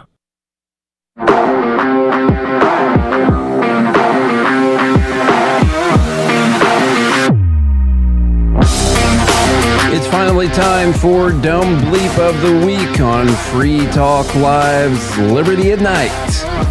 Anyhow, Louisiana schools. Charlie, you're from Louisiana, so I need you to speak for all the Louisianers. Okay. Louisiana schools are now required by law to display the 10 Commandments in all public classrooms, from kindergarten all the way up to state-funded universities. This will get reversed. Yeah, it's not going anywhere. Yeah. Typically, things like this don't actually make it all the way to law. You know, it'll get... They just do this little virtue signaling thing. Now, a lot of people listening right now, they might be saying, good, kids need some 10 Commandments in their lives at the school. Okay? Louisiana public schools are now required to display the 10 Commandments in all classrooms after Republican Governor Jeff Landry signed the requirement into law Wednesday. House Bill 71, approved by state lawmakers last month, mandates that a poster-sized display of the Ten Commandments with large, easily readable font be in every classroom at schools that receive state funding from kindergarten through the university level. Legislation specifies the exact language that must be printed on the classroom displays and outlines that the text of the Ten Commandments must be the central focus of the poster or framed document. Let's see. Landry said, if you want to respect the rule of law, you got to start from the original law given, which was Moses. He got his commandments from God, Landry said. Okay. I got you. I know a lot of people are saying separation of church and state right now, which is not something that actually exists. It just says that you can't respect, I believe, any establishment of religion. The government can. And so this is clearly not going to remain the law. It's going to get blocked immediately probably right after the poster is non-refundable or ordered from the poster website. Yeah. Union poster website. Yeah, exactly. This is a poster making factory full of union workers. You know, the one that Landry's wife owns? Yeah. As soon as that order goes through non-refundable, and it's going to get blocked by a judge somewhere, okay? You know where the State House of Representatives are invested their money? that printer company? Yeah. Yeah. That's the one. Once that order goes through, then they're going to take them down. Opponents of the bill have argued the state requiring a religious text in all classrooms would violate the Establishment Clause of the U.S. Constitution, which says that Congress can make no law respecting an establishment of religion. Civil liberties groups swiftly vowed to challenge the law, which makes Louisiana the first in the nation to require the Ten Commandments be displayed in every classroom that receives state funding. The ACLU and the ACLU of Louisiana and a whole bunch of other stuff said the law violates the longstanding Supreme Court precedent, and the First Amendment would result in unconstitutional religious coercion of students. Let's see. The First Amendment promises that we all get to decide for ourselves what religious beliefs, if any, to hold and practice without pressure from the government. Politicians have no business imposing their preferred religious doctrine on students. Now, there is an easy argument here, which is, what about the fact that there's a lot of other kids that maybe aren't Christian or whatever, don't believe in that God or whatever. What about the Muslim kids? Would you display Sharia law in the classroom? That's the big question. Yeah. Should you put that up as well? Are they going to behead little girls in the hallway, Yeah. For talking to a man inappropriately? Slippery slope. That's the kind of thing. But I guess that's what we're saying here. Let's see. Supporters of the law have leaned on the 2022 Supreme Court decision in Kennedy versus Bremerton, which gave a high school football coach his job back after he was disciplined over a controversy involving prayer on the field. The Supreme Court ruled that the coach's prayers amounted to private speech, protected by the First Amendment, and could not be restricted by the school district. That is not the same thing at all.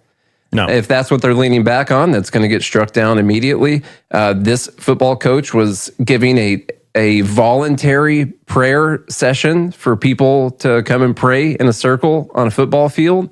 This was not the government requiring that the coach had a prayer in the middle of the field. The coach did not require any of the students to have a prayer in the middle of the field. It's a totally different situation. Okay?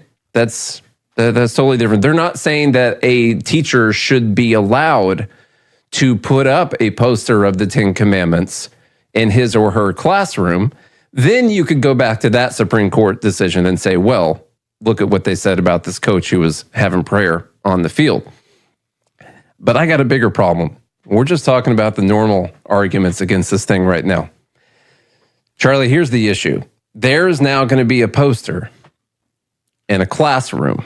And on that poster, it's required to be there. It says, "Thou shalt not steal."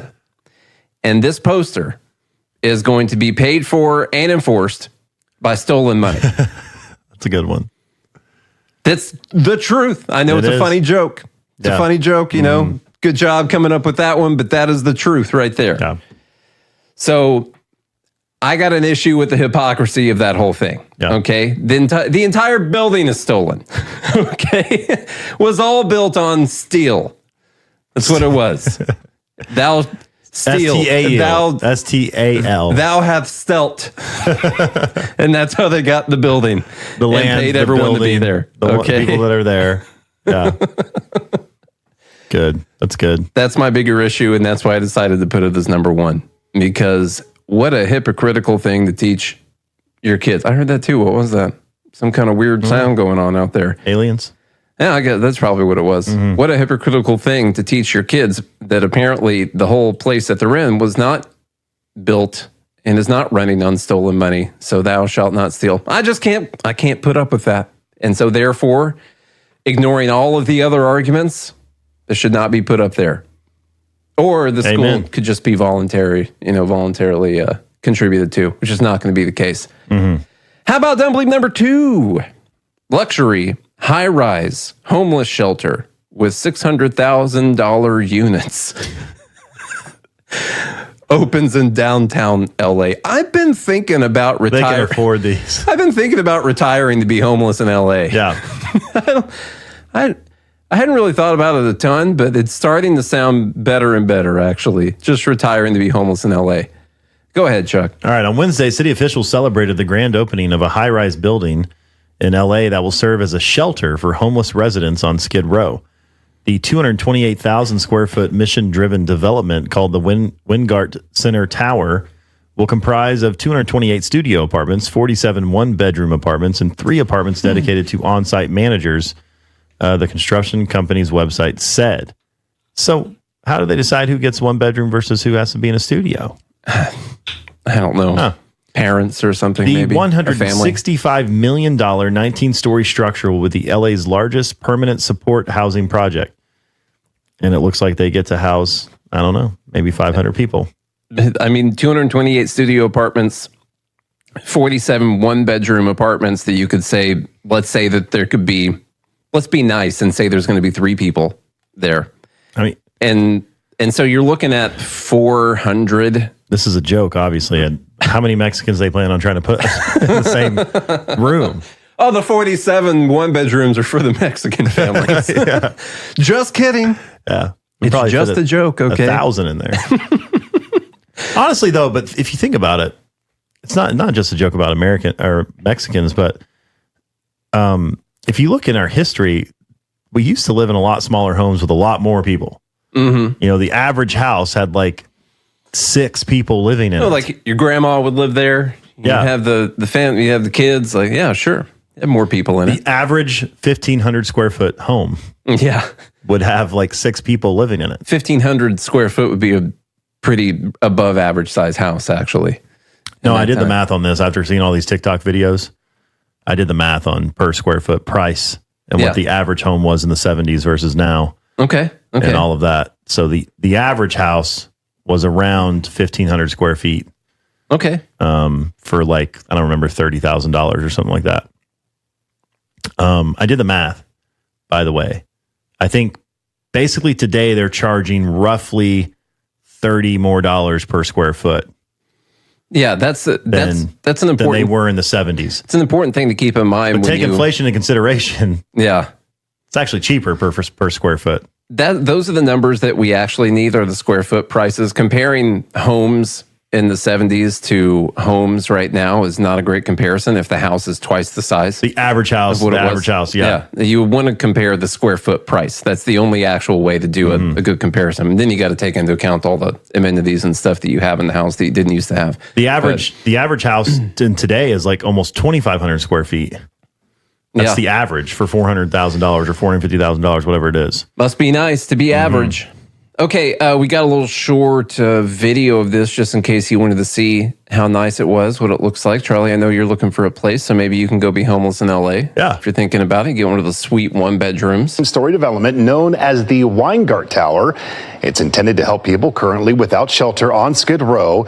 This will be LA's largest permanent supportive housing project. There is an entire floor of offices for caseworkers, and the list of amenities is pretty impressive. As you mentioned, there's a gym, an art room, a music room, and a computer room and library. People living here will enjoy 6 6 common balconies, and a cafe. The $165 million project is receiving permanent financing from Proposition HHH, which voters overwhelmingly passed in 2016. The new tower is also receiving state housing funds and $56 million in state tax credits in story development. It looks nice. Looks pretty nice. Looks like a really good place for sure. I just wonder about the incentive process laid out on What's this. that thing going to look like in 5 years? It's going to be pretty bad. It's going to be pretty bad for sure. Yeah. Okay, that's you know what? You people in LA, you keep asking for it and they're giving it to you good and hard. So there you go. Let's go on to Dumb Bleep. No, this should be Dumb Bleep number 3. I messed up on my freaking numbers. Oh, no. Okay, here, this is actually number 3 right now. We're going to do some of the continued bump stock reactions, those dangerous bump stocks, and we've got some good ones in here. First one, quick one, is from the Newtown Action Alliance. Newtown is a set of people that are grifting off of the deaths of a bunch of children in Newtown, Connecticut. They say, we have endorsed Joe Biden for president. Reminder, Trump's Supreme Court banned abortion, but not bump stocks. Even though Trump banned bump stocks. That's the first hilarious part. Because you're blaming Trump for the Supreme Court, but Trump banned the bump stocks. How the turntables. That's so good. I was going to say eventually like a joke sometime in this about how important it was, even if you didn't like Trump, how important it was the fact that he was able to get 3 Supreme Court justices. Because without that, we would not have been able to overturn Trump's ban on bump stocks, you know? And so it's very important that he was in there. But joking aside, having 3 Supreme Court justices has been very important over the last 2 or 3 years for a lot of different rights. So I don't know. Maybe it was a good thing he won back in 2016. So the Supreme Court didn't ban abortion. That's number one. Fact check. Untrue. That's not what they did. They said that states could make their own laws about abortion. So they didn't ban abortion. Because guess what? Abortion's not banned in the nation. Maybe some places it is. Okay. And the Supreme Court also doesn't ban things. They determine whether or not laws are constitutional or actions of the agencies are constitutional. And what they said was that the ATF did not have the authority to call a bump stock a machine gun and that they were different things. They said in their opinion that Congress could make a law if they wanted to. They didn't say whether or not they would determine it was constitutional or whatever, but if Congress wanted to make a law, that's another thing. But they basically said the ATF couldn't. They misinterpreted. Yeah. They changed their definition, actually. Oh, this is a funny video that was posted in the group. This is a CNN graphic talking about bump stocks, and it's so good. It's a great job on their part. First off, this is super necessary down here. Is that a grenade launcher? What is this? I'm not entirely sure. What's going on? It could be a shotgun attachment, potentially. I guess it could be. Okay. Could be a grenade launcher. Yeah. I can't see the attachment They have to make it as scary as they possibly can. So let's provide the most common use scenario, which what it looks like to me is a cannon. A rifle with a grenade launcher on it. It's got a silencer. Awesome. It's got a has a silencer on it. Watch how ridiculous their graphics department just did such a great job here. Let's see this. A semi-automatic rifle to fire rapidly, just like a fully automatic weapon. The bump stock is attached to the receiver of the rifle, replacing the standard stock that fits against the shooter's shoulder. The stock then uses that recoil effect to bounce the rifle off the shoulder and essentially bump, that's where the term comes from, the trigger, back into the trigger finger, thereby allowing the standard stock. This graphic is telling me that the bump stock makes this one of the least dangerous weapons that exist out there. Someone using throwing stars would be more dangerous than this guy right here. Fits against the shooter's shoulder. The stock then uses that recoil effect to bounce the rifle off the shoulder and essentially bump, that's where the term comes from, the trigger, back into the trigger finger, thereby allowing the shooter to fire the weapon repeatedly. And he's just like, apparently he's like rapid firing grenades at the same time, is what it looks like to me. I just like the idea. Look how dangerous this is, guys. This is why someone's playing air guitar. This is why you need a level.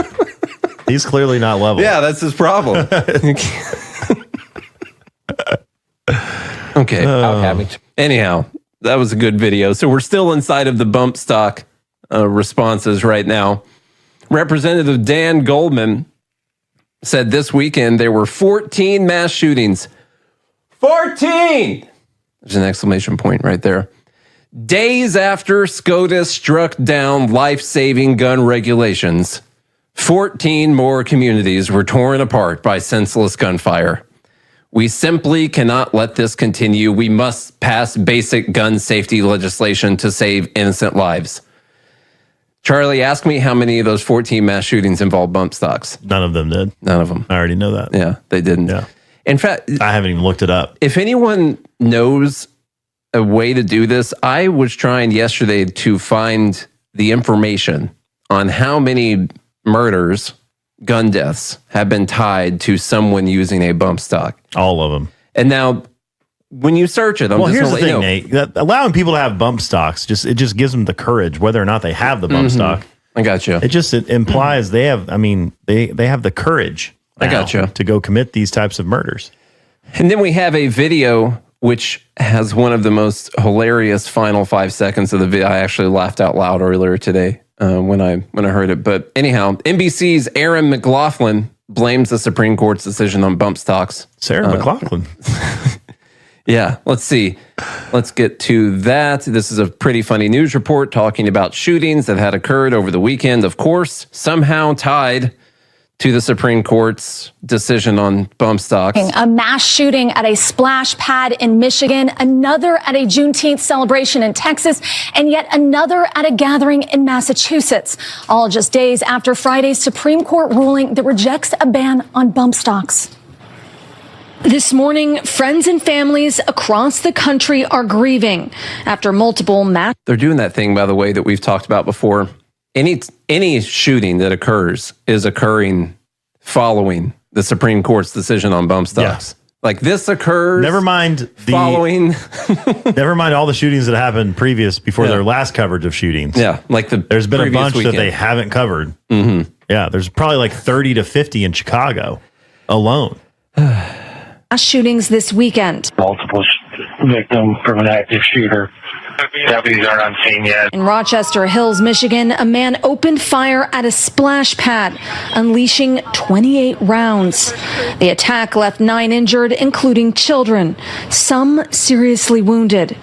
An 8-year-old boy who has a gunshot wound to the head. Police say the suspect later shot himself and are investigating his motive. It was heartbreaking, saddening, devastating. Nothing like this has ever happened around this area. While in Round Rock, Texas, police are searching for a shooter who killed 2 and injured more than a dozen others at a Juneteenth celebration. These folks could care less about someone's life and took someone's life and on a day we're here to celebrate community. And at least 8 people were injured by a shooting at a pop-up party in Methuen, Massachusetts, with 2 victims in critical condition. Here we see again gun violence that's striking at the heart of a community. So far this year, there have been 225 mass shootings in the U.S., according to the Gun Violence Archive.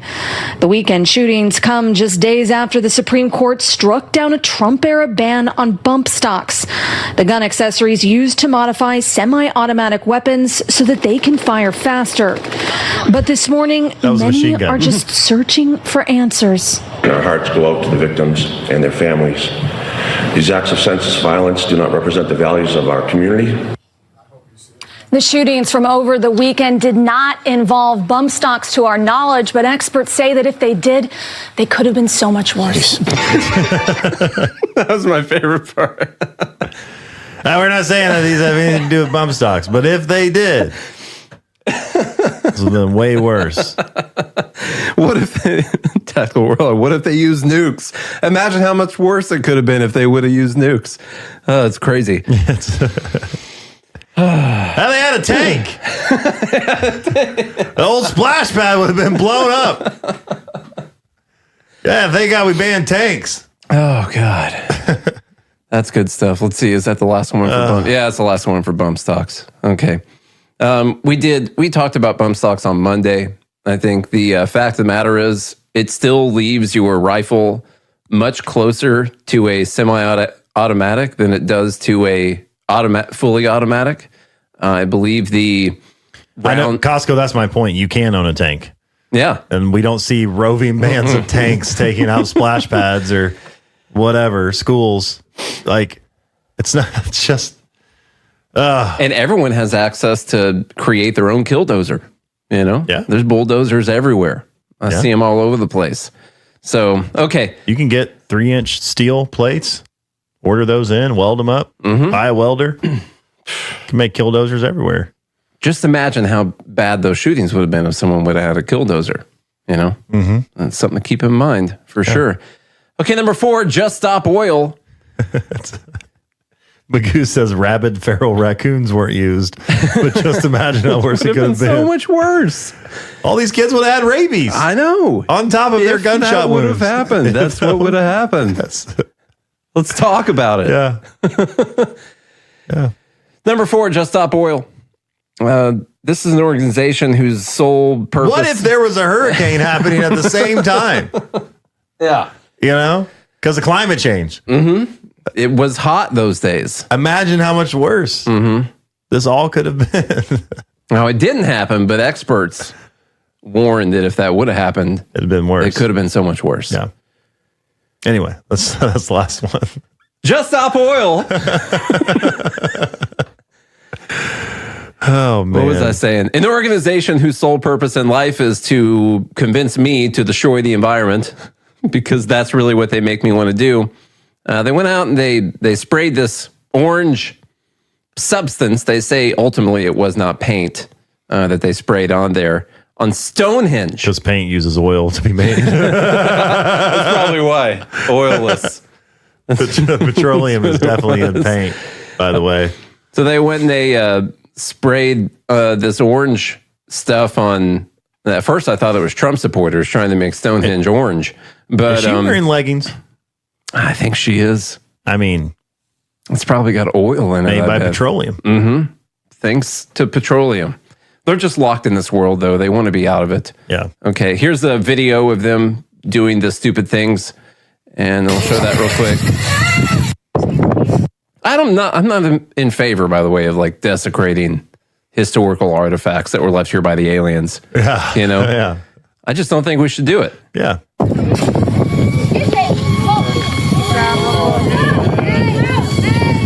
Are those fire extinguishers? Yeah.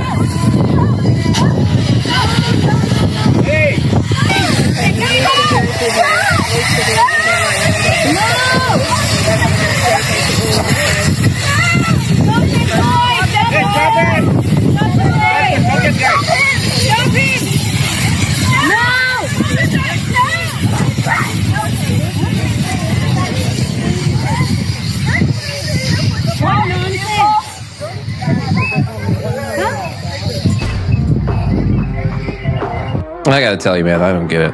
No, I don't know. I don't understand what they're trying to do. They're heroes. I guess they're heroes. That's what you watch. That's a video of heroes.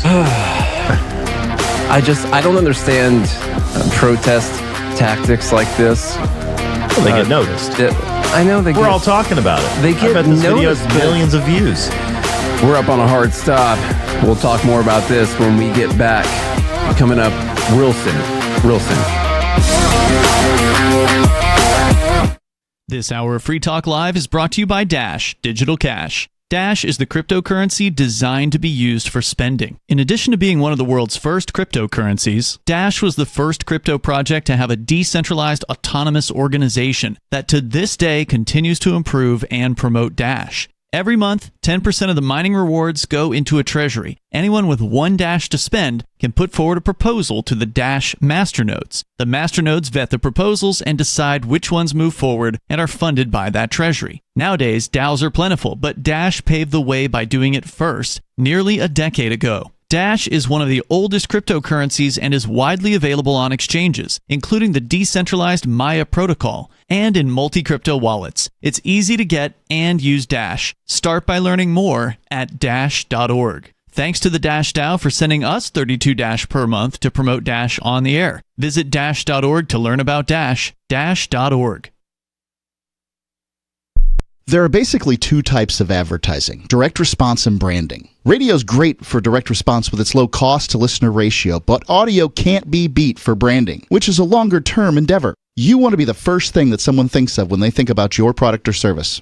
If you have a local business that you want kept top of mind in your community, call the station. If you need national reach, Free Talk Live's got around 200 radio stations, millions of monthly listening sessions, can suit all budgets, and if we don't think we're right for you, we'll tell you. Email me, mark@freetalklive.com. Tired of cancel culture? Sick of mega tech corporations holding an axe over your head? Join the LRN.FM Matrix chat server. It's self-hosted, so no one else can tell us what to do or say. Don't like the existing channels? You can make your own. You can even connect into some of our channels from other Matrix servers. It's federated. For the full LRN.FM Matrix experience, though, you should join our server via the step-by-step instructions at chat.lrn.fm. Chat.lrn.fm. The latest episode of Free Talk Live continues with Hour 3 up next after the news here at listen.freetalklive.com. From Feature Story News in Washington, I'm Benji Haya. WikiLeaks founder Julian Assange is preparing to plead guilty to violating United States espionage law at a court in the American territory of North Mariana before making his way back to Australia after striking a deal that sets him free. He won't face a prison sentence after serving time behind bars in the UK and at the Ecuadorian embassy in London, whilst fighting extradition to the US. His wife, Stella. If everything goes well, Julian will be on a plane on the way to freedom. Mr. Assange was responsible for one of the biggest leaks of classified material in American history back in 2010, a decision that US intelligence authorities long maintained put agents' lives at risk. His WikiLeaks site also published emails that Russian government hackers stole from Democrat Party servers in an effort to disrupt the presidential contest in 2016. But Australian Prime Minister Anthony Albanese says there was nothing further to be gained by keeping Assange incarcerated. Caroline Malone looks at what's to come. Julian Assange is due to appear in court in Saipan on Wednesday. 17 other counts against him were dropped. Following the sentencing, he is due to return to his homeland of Australia. There are multiple casualties in Kenya after police and demonstrators clashed as huge protests against planned tax increases took hold in the capital, Nairobi.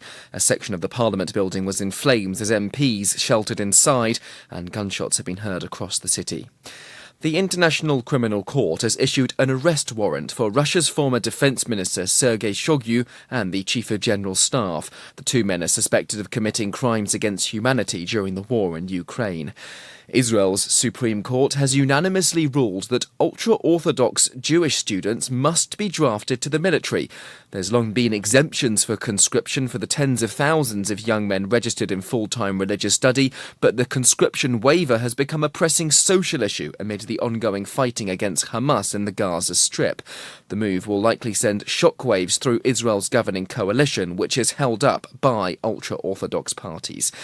Organisers of the Paris 2024 Olympics are still unable to confirm if the River Seine will be safe for athletes competing in the Games. From the French capital, Ross Cullen reports. The aquatic leg of the triathlon and the long-distance swimming are both set to take place in the River Seine, but pollution levels in the water remain too high for safe competition, and the current is also flowing too quickly right now for the Olympic events to take place as planned. The Games are now under a month away, and the Mayor of Paris also promised to take a dip in the Seine to show it is safe, but she had to postpone that due to high levels of E. coli in the water. And China's lunar probes returned to Earth following a nearly 2-month-long mission with the first ever samples from the moon's unexplored far side that could answer key questions about how planets are formed. With FSN Spotlight, I'm Simon Marks, with more today on the weekend attacks in the southern Russian region of Dagestan. They left more than 25 people dead, including 5 gunmen, who unleashed a terrorist strike on both Orthodox churches and a synagogue in the cities of Derbent and Makhachkala. Various Russian officials are intimating a connection between the attacks and Ukraine, although for years Dagestan has been a target of radical Islamist groups. Anna Nemtsova covers Russia and the Caucasus for the Daily Beast. Russia is definitely shaken by this. We have not seen violence like that in Dagestan in years. I covered terrorist attacks in Dagestan in 2012, 2013, but a lot of Muslims from Northern Caucasus moved to Turkey, joined ISIS and other Muslim groups during the war, and the terrorism in general faded away in Russia.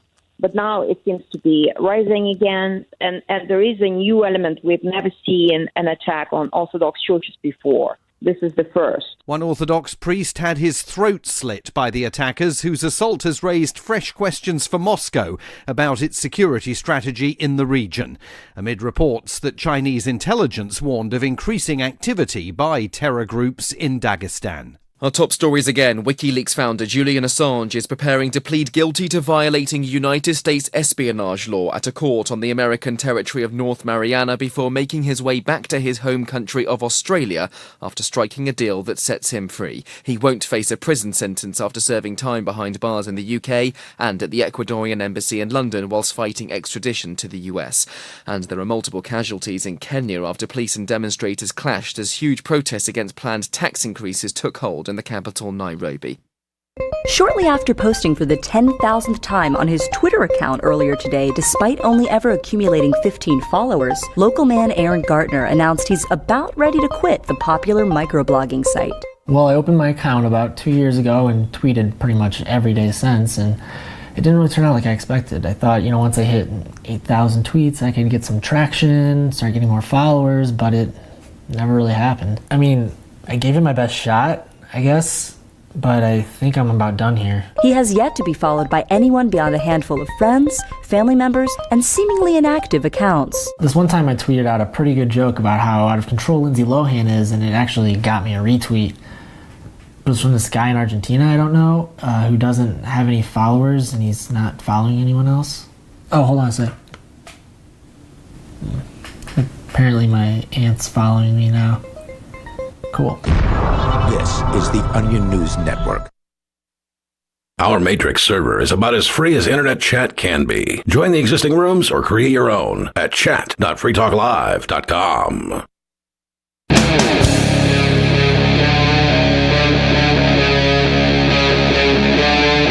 Free Talk Live.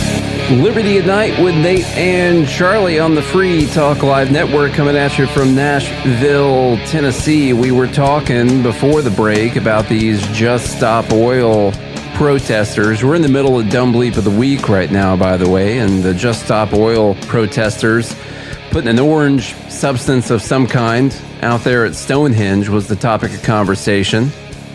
And let me tell you, I got to tell you, this might be one of the circumstances where bad publicity is bad publicity for you.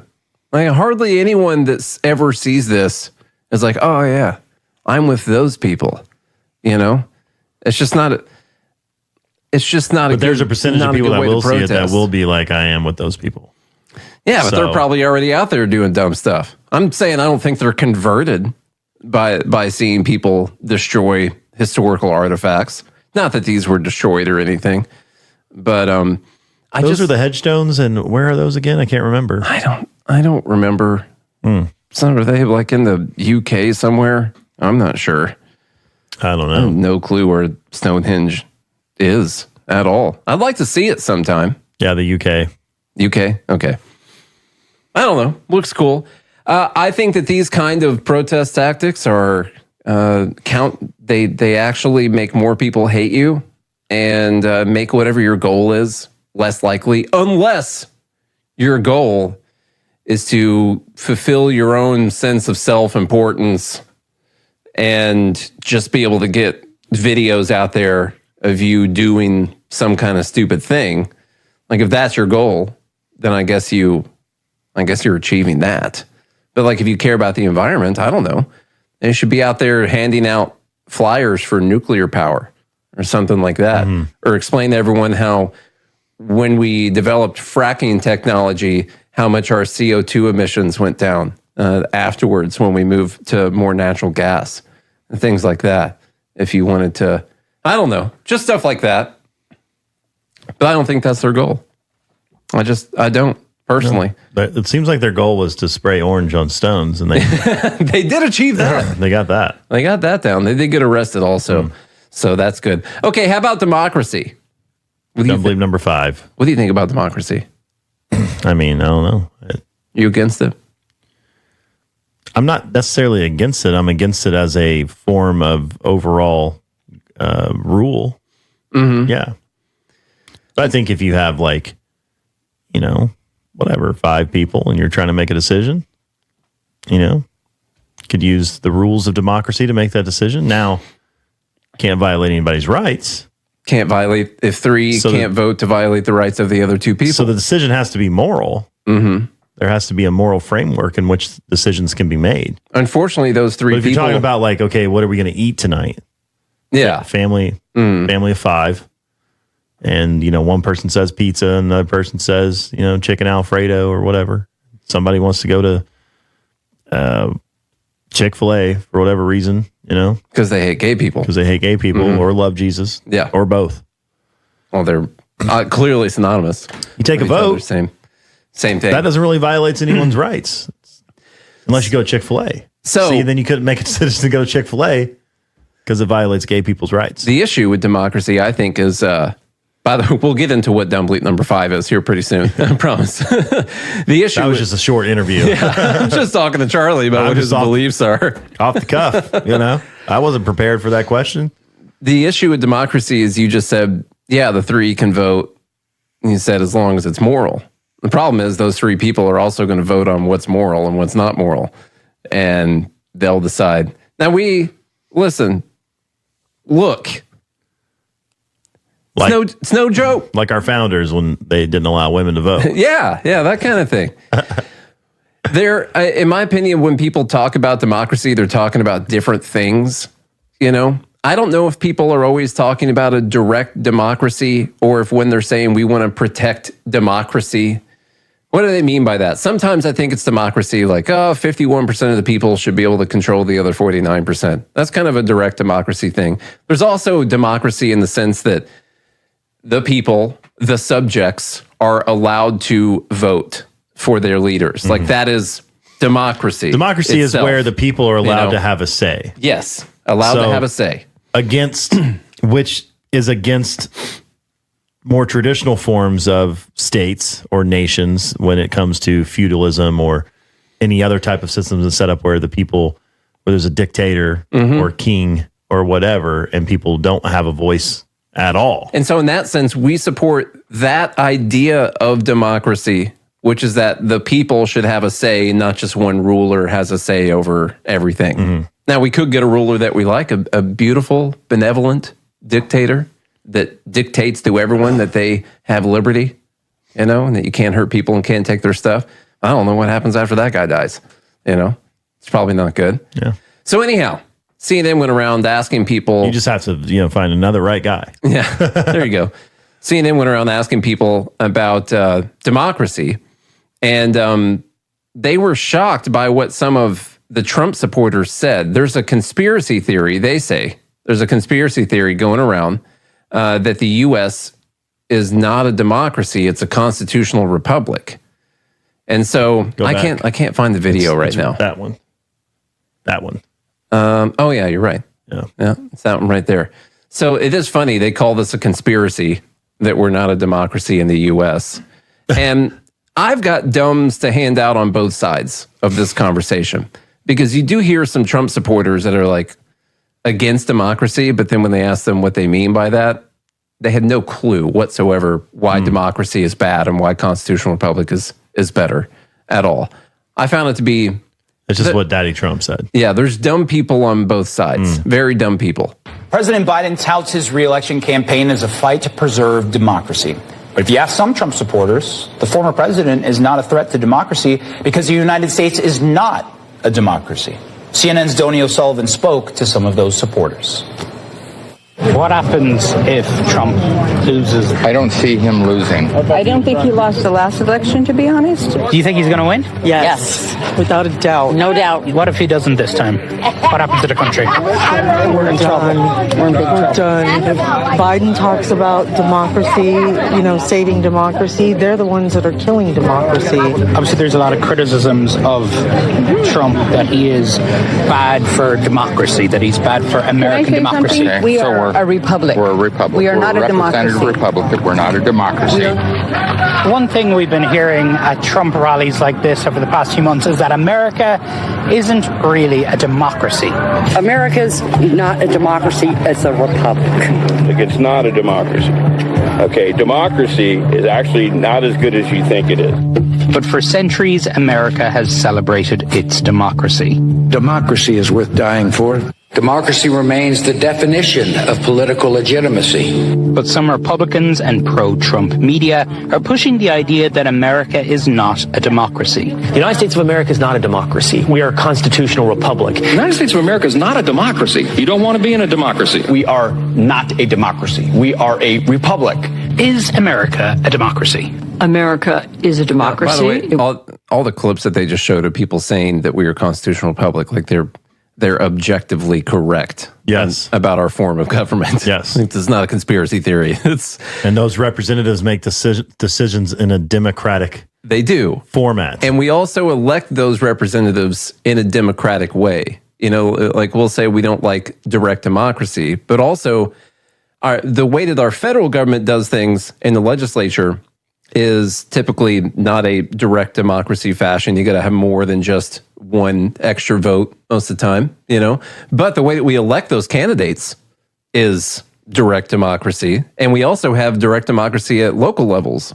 Like we have constitutional amendments that go to majority vote, and you have all kinds of other, you know, legalizing weed or whatever different things that they put on the ballot for these ballot measures. Those are direct democracy in action. It's just more on a local level. I think the problem is everyone's talking past each other. They're all talking about different things the whole time. Let's do a little bit more of this. It was founded as a democracy. I've heard a lot of conspiracy theories. I hear a lot of things out on the road. But to hear Americans, people who would describe themselves as patriots, say that America is not a democracy, that stopped me in my tracks. You are hearing people say America is not a democracy because there are people around Trump who want them to be saying that, who've been planting that narrative. Is America a democracy? Yes. No, I don't. I think not right now, but we're a republic. What's the difference? I feel like democracy. Let me think this through. That it's government control.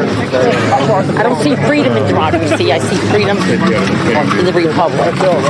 Honestly, the word democracy and the word republic have often been used interchangeably. There isn't a meaningful difference between them.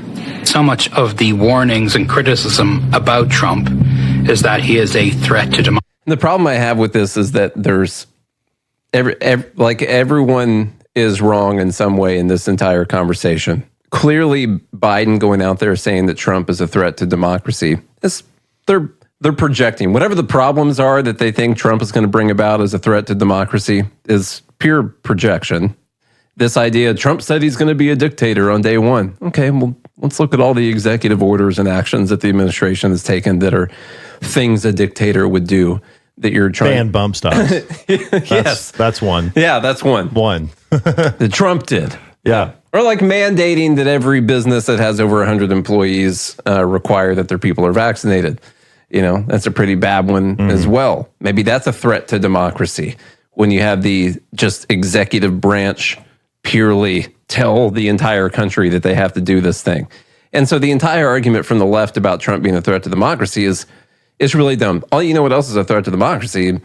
Having people show their ID when they vote. That's not good. Because then you'd have to make sure that people were the right people they say they are. Yeah, they are. And in democracy, you can vote. And then you just do it. You know? Yeah. That's pure quote from Biden right there. I understood all of that. Yeah. That's straight from him. Let me hear that again. Members of Congress and Homeland Security Secretary, I'm not sure going to introduce you all the way. What? He said, I'm not sure I'm going to introduce you all the way because he couldn't think of his name. I'm not sure I'm going to introduce you all the way. I'm sure it was just his stutter is the problem. Yeah. But then calling it a conspiracy theory because the response you're getting from people is that America is a representative republic or a constitutional republic and not a democracy. I think that's going a little bit too far for a news organization, considering the fact that we literally are that thing, and that there's a big difference. Notice how he's interviewing a constitutional scholar. Yeah. Now, she says there's not a clear difference between the two because we use democratic means to get to our constitutional republic, representative republic, whatever it is that we have. But we're not a direct democracy. And the problem is a lot of people, when they talk about democracy, are talking about direct democracy, and we are absolutely not that. And I think a lot of people that say we're not a democracy are saying we're not a direct democracy. They don't mean we don't allow people to have a say in politics. That's not what they're saying. But we don't technically, even some elections, we don't technically directly vote for them. We vote for electoral college votes, and they in turn vote for the president. So that means it's even more so a republic in that sense. I know. There's less democracy there. Then those electoral college votes are determined by a direct democracy vote inside of that state. It's a pretty cool system overall that they worked out. Well, I think it's in 2016, the electoral college was a threat to democracy. I know. And they needed to change it. I know. And we'll, if Trump wins, we'll be coming back to the old electoral college problem once again. Yeah. So anyhow, we're going to skip through past the rest of that video and get to deep fakes. Cheap fakes is what they're calling them right now. Were you here when we had this conversation about the cheap fakes? Oh, that's right. I don't think so. That was Tuesday's impromptu. Yeah. I was in court. Yeah. Yeah, you're in court. And then we had that parasite infestation in the house. Yeah. And so I wasn't able to come back and do anything afterwards. I think the exterminator came by. Oh, yeah, that's right. Yeah. On Tuesday. Yep. And an inspector came by and, some other people came by. So Charlie... ended up being things missing from the house and some damage. It was kind of weird. I know. Yeah. Well, that's what parasites do. They just consume. Yeah. That's all they do. Take. Yeah. So... here's the issue for Dumb Bleep number 6. There's been these videos going around the Biden. I don't know if you've seen any of them. Sometimes it looks like he's pooping on stage. Sometimes it looks like he's turning around backwards while someone's playing taps. Sometimes it looks like he doesn't know where he's going. Yeah. Sometimes it looks like he's freezing and can't figure out what's happening or why he's in the room or who he is or when his son died or something like that. Or what he's saying. At all, Sometimes it looks like that. Sometimes he falls off bikes. The problem is, Charlie, we've all been victims of what's essentially disinformation when it comes to President Biden. And they coined a new term, which I think is a cute term. They call it cheap fakes. Not deep fakes, although she does say deep fakes again later in this. But what we've made it to in the election cycle, and honestly, I didn't quite expect this one because Biden is so clearly gone and it's difficult for anyone to deny that fact. But they went ahead and said, hold my beer, we're going to deny that fact. And if you guys see anything making Biden look bad, it's because it was an edited video that made him look bad. Biden is, in fact, in perfect physical condition. He's the best we've ever seen him. He's full of life. The room lights up when he walks into it. Always had a smile on his face. All those kinds of things. Yeah, because Fox News cameras, when they're live broadcasting, they've got this deep fake built into it. It's AI built into it that deceptively manipulates the video to make him look like he's freezing. In real time. So there are things that happen, though. For instance, the whole pooping on stage thing. Okay? That was a video of Biden having a hard time sitting down in his chair. He couldn't find the chair. Okay? It wasn't that he was pooping. Let's be honest. He just couldn't figure out how to sit down. And so it was edited before the chair came into the shot to where it just looked like he was kind of, you've seen a 2-year-old do it. Wait, a 1-year-old do it. I don't know when kids stop. Or an old man. Yeah, or an old man, whichever one. Yeah. And so it's true that videos can be edited to make it look way worse than what it actually was. There was one where there was the pair of, I'm going to call them paratroopers. People call them parachutists, so I don't know what the proper term is. And he just kind of walks off camera, and then they cut it off. Now, to be fair, there was another guy that had just magically fallen from the sky and didn't die. And Biden was turning around to go clap and give him a thumbs up while everyone else was doing what they were supposed to be doing. And so it's not as bad as what it was made to look, first off. That's honest.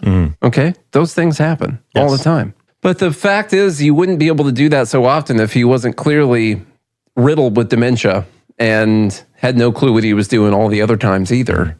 That's one of the big problems. And it's not like people aren't doing the same thing with Trump videos. No, that's true. It's all over Twitter. They do the same thing. So both sides do this. But right now they're acting like it's only the right that takes these videos. So we have a few things that we're going to show here. The first one is one that we played on Tuesday, but this is KJP talking about cheat fakes.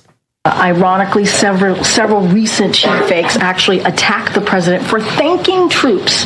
For thanking troops. That is what they're attacking the president for. Both in Normandy, this happened, and again in Italy. And I think that... Sorry, I had this pop up in my head the other day. I don't think people are attacking the president for thanking troops. This is the one I told you about where he turned around and he was clapping and giving the thumbs up to the guy that you couldn't see off screen.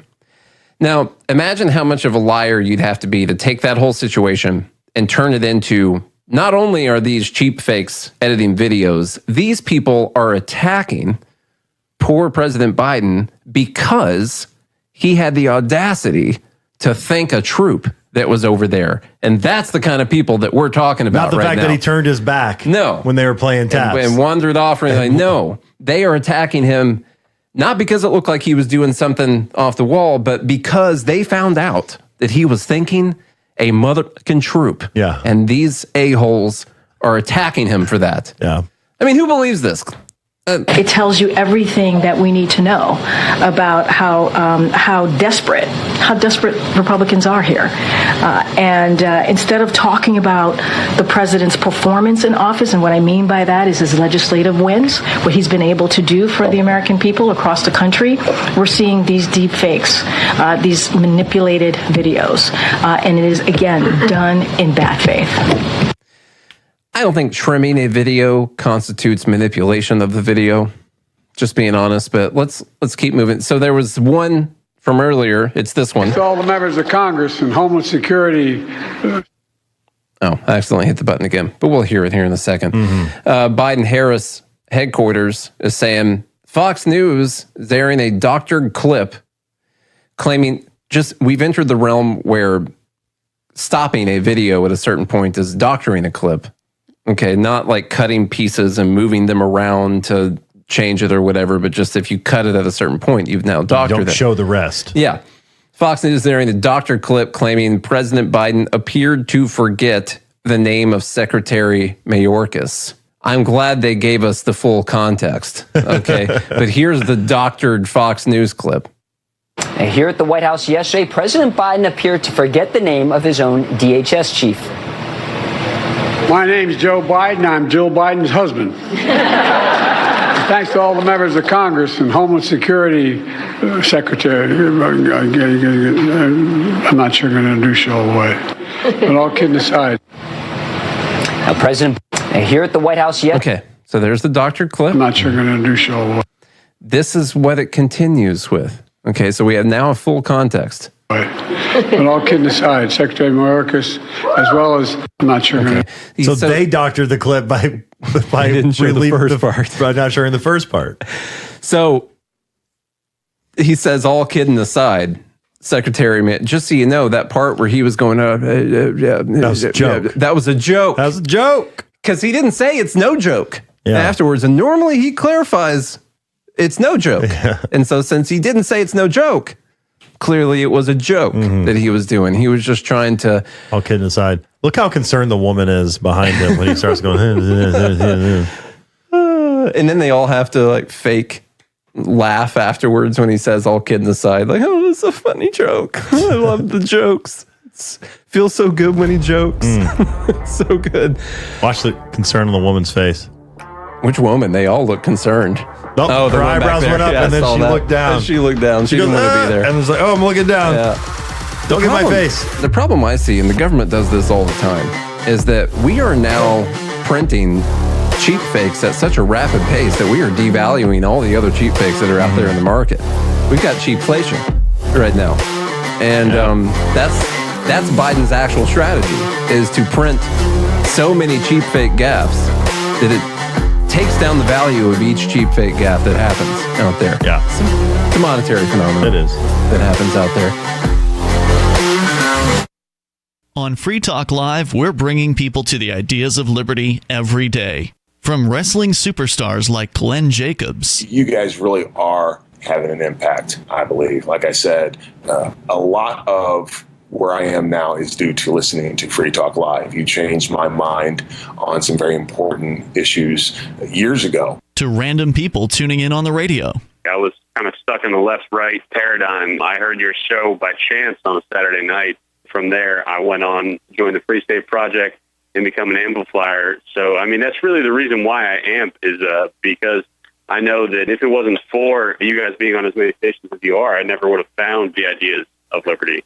You can help more people hear the message of liberty by joining Free Talk Live's AMPS program on Patreon for as little as $5 a month. And you'll get access to special perks. Visit amps.freetalklive.com, amps.freetalklive.com. From a Feature Story News in Washington, I'm Benji Haya. WikiLeaks founder Julian Assange is preparing to plead guilty to violating United States espionage law at a court in the American territory of North Mariana before making his way back to Australia after striking a deal that sets him free.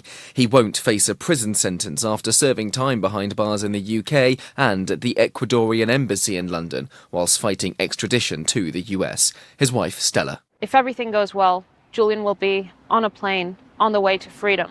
Mr. Assange was responsible for one of the biggest leaks of classified material in American history back in 2010, a decision that US intelligence authorities long maintain put agents' lives at risk.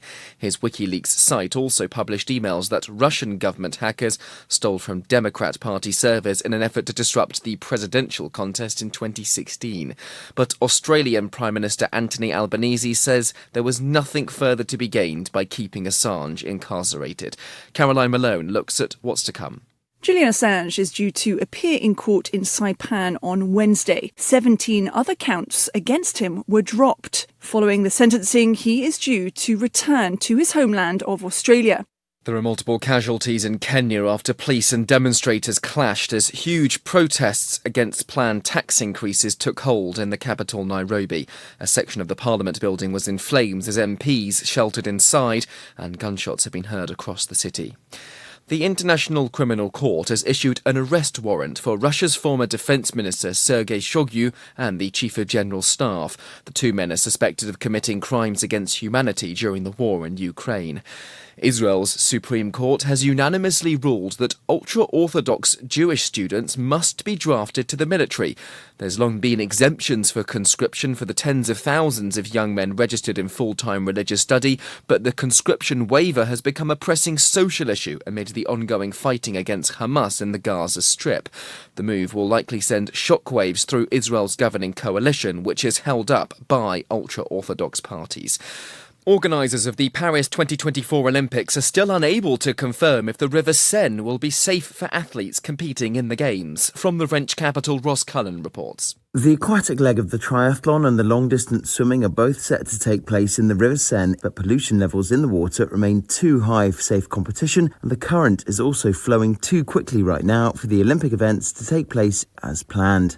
The Games are now under a month away, and the Mayor of Paris also promised to take a dip in the Seine to show it is safe, but she had to postpone that due to high levels of E. coli in the water. And China's lunar probes returned to Earth following a nearly 2-month-long mission with the first ever samples from the moon's unexplored far side that could answer key questions about how planets are formed. You can stick it to the man and big tech. Join our FTL social mastodon at social.freetalklive.com.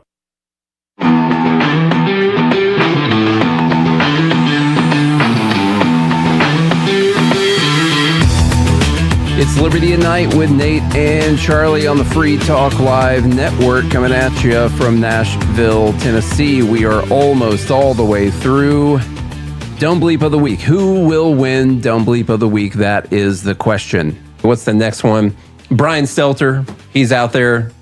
The problem is people just aren't watching the whole clip of Biden talking. So he tells us that. What's so weird to me is how the corporate media, in large part, besides Fox News, well, it's just like they go to bat for him. They don't do the same thing for Trump. They don't say like, "Oh, they're doctoring clips of Trump." No.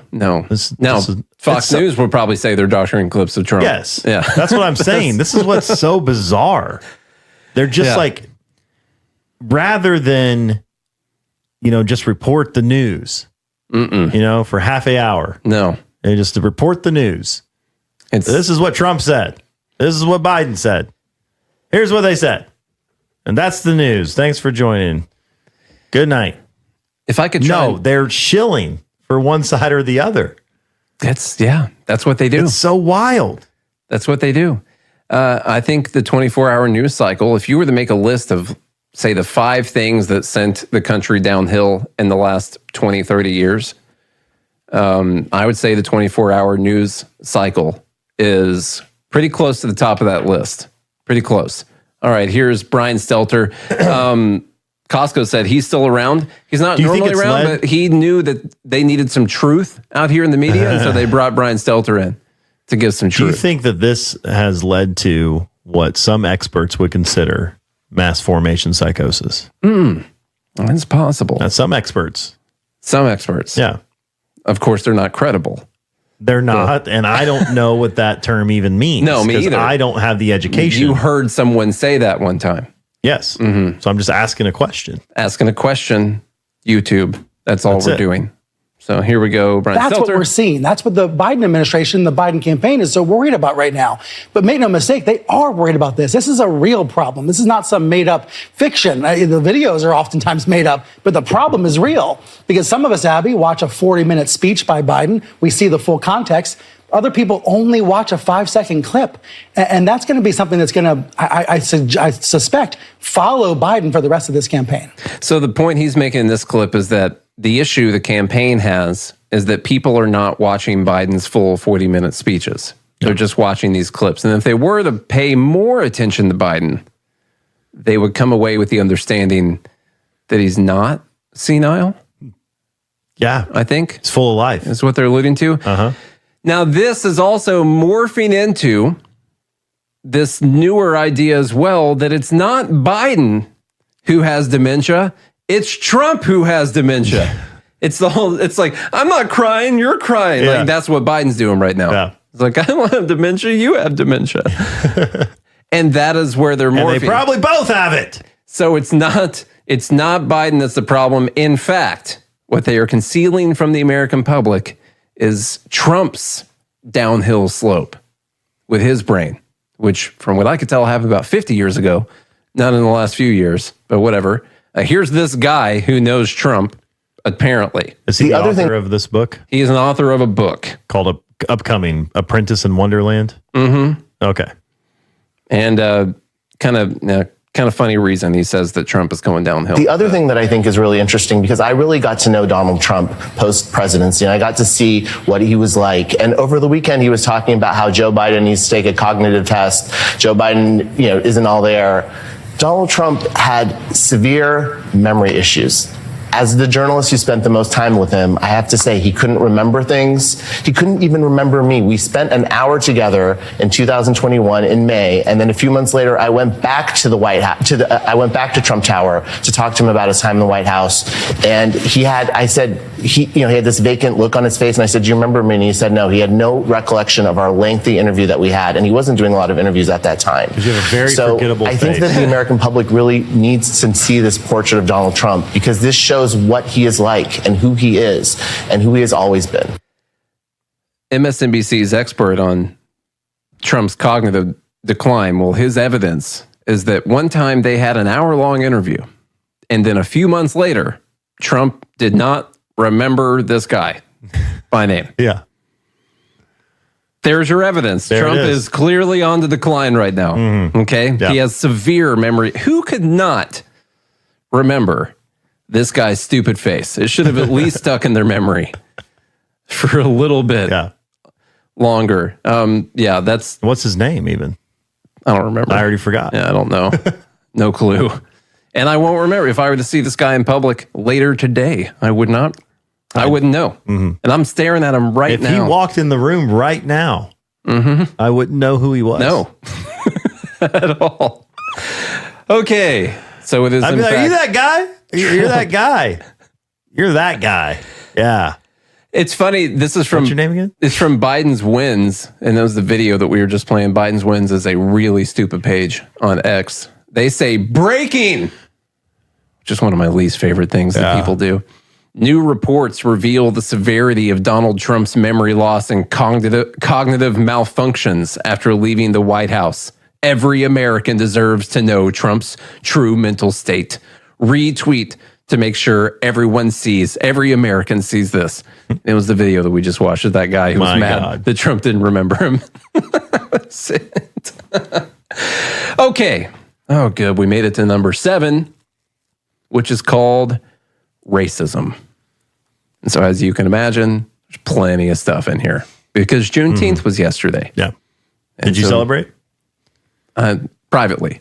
Yeah. I celebrated the eradication of slavery in the South while it continued in the North. Thanks for the fact check on that, everyone, because it did in fact continue. It was kind of weird, right? That is kind of weird. Fought the war about slavery, but some of those states still had slavery, but in the North, they were just trying to make sure that the southern states didn't have it. Now, was Massachusetts part of the Confederacy, though? Was it Massachusetts or Maryland? I think someone said Maryland and then Kentucky. Now, I'm getting this based off the Patriot because all that's in my head is Massachusetts and Virginia may be at war, but South Carolina is not. Yeah, that's where I get most of my historical knowledge also. But that was the American Revolution, not the Civil War. That's different. Yeah. Very different stuff. Okay, so we'll do a little bit of Juneteenth and a little bit of social justice here to round about the show. This is from Libs of TikTok that sometimes posts good content. And so let's make fun of this girl right now who was mad that she was at work yesterday on Juneteenth. I don't know if everyone is supposed to get the holiday off. I don't know what the specific rules about federal holidays I had are. to work. Yeah, my wife worked. Yeah. We did a show yesterday. So we didn't get that day off, but we're white. See, my wife is white. You're white. And so like clearly we have to work. But anyway, here she's mad. I just want y'all to know that everybody does not have Juneteenth off. I'm stuck in this office, in the white man's office, working for the white man, real modern day slavery. Stop inviting me places because I can't go, y'all. I have to work and I just want to know, are we getting paid double today? Not everybody, just the black people. We better be getting paid double today and I'm not playing. Okay. Yeah, she's not playing. Real modern day slavery. And I fact checked for the white man. I fact checked it. I found out where she worked, and it turns out if she leaves, she is going to get beaten within an inch of her life. You know, Is that true? No, it's not true at all. It's not modern day slavery. You know what modern day slavery is? The freaking government's going to take 30% of your money. That's what it is. Oh, okay. So that's her. And of course, she needs to get paid double as well, purely because of the color of her skin. That's awesome. What else do we have in here? We got the Giffords Center. Go ahead, Charlie. All right. On Juneteenth, we celebrate emancipation and honor those who fought for it. With black communities experiencing gun violence disproportionately, it's clear that the fight for racial justice is ongoing. We must build a world where black people can live freely and safely. I think they're advocating for disarming black people. That's what it sounds like. That's all I can Because the figure majority of gun violence that black communities experience are from black people. It's from black people, yeah. Yeah.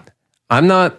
That's just the stats. It's just literal facts. And you know what? We wouldn't have to sit here and say these disgusting racist things like this if people weren't out there trying to claim that black people are disproportionately victims of gun violence and black people should be able to live safely. And if you're going to bring race into it, I think it needs to be mentioned that something like 80% of the murders are by other black people killing black people. Okay. Yeah. So I'm very much against murder. I'm against death. I don't think we should have it. Not just you stop too short. Yeah. With murder. I'm against death. All of it. All of it. All the death. I want people to live freely and longly. Longly. Yeah. Oh, I agree. Okay, now we got Chicago's mayor, Brandon Johnson.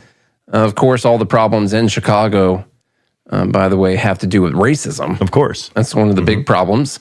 It's another Juneteenth celebration. The lack of nutritious food, the lack of employment opportunity, the disinvestment in our communities have been intentional. And of course, that's why it's imperative that it is now the time to deliver good on reparations for people of Chicago, and particularly black people of the city of Chicago. Because even as I stand here today as mayor, the legacy of slavery and the aftermath still echoes today. We saw it when previous administrations sold off public assets.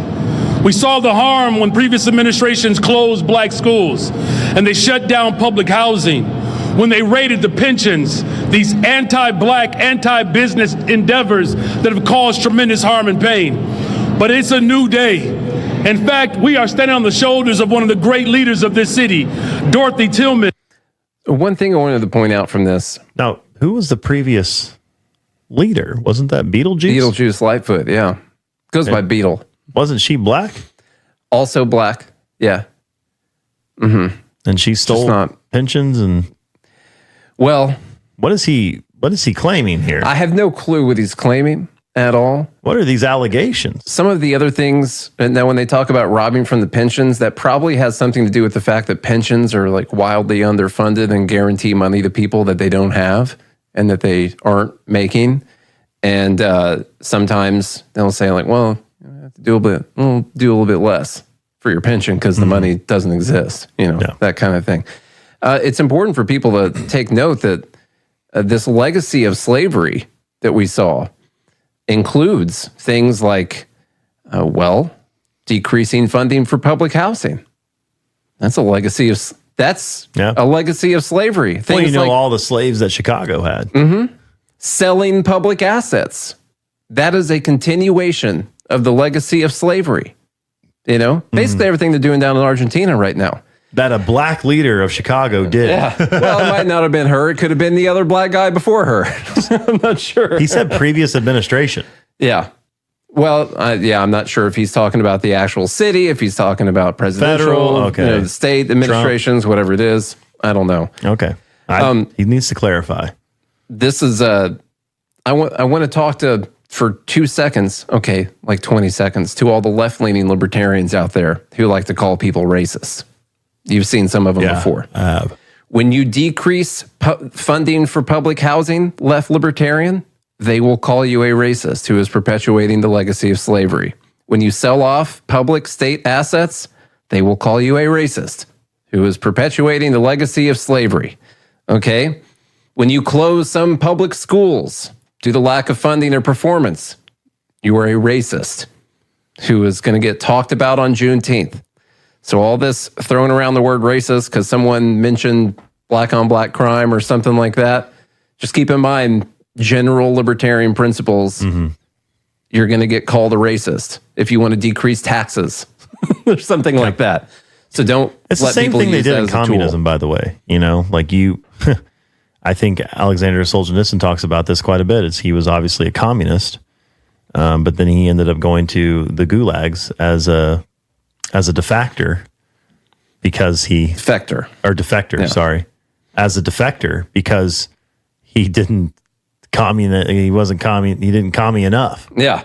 I hate when you don't commie hard enough. So it's like eventually you will do something that will also get you into the category of what you're accusing other people of doing. Yeah. It doesn't matter how much you think you're being an advocate. They will find something. the number one killer of communists was other communists. Yes.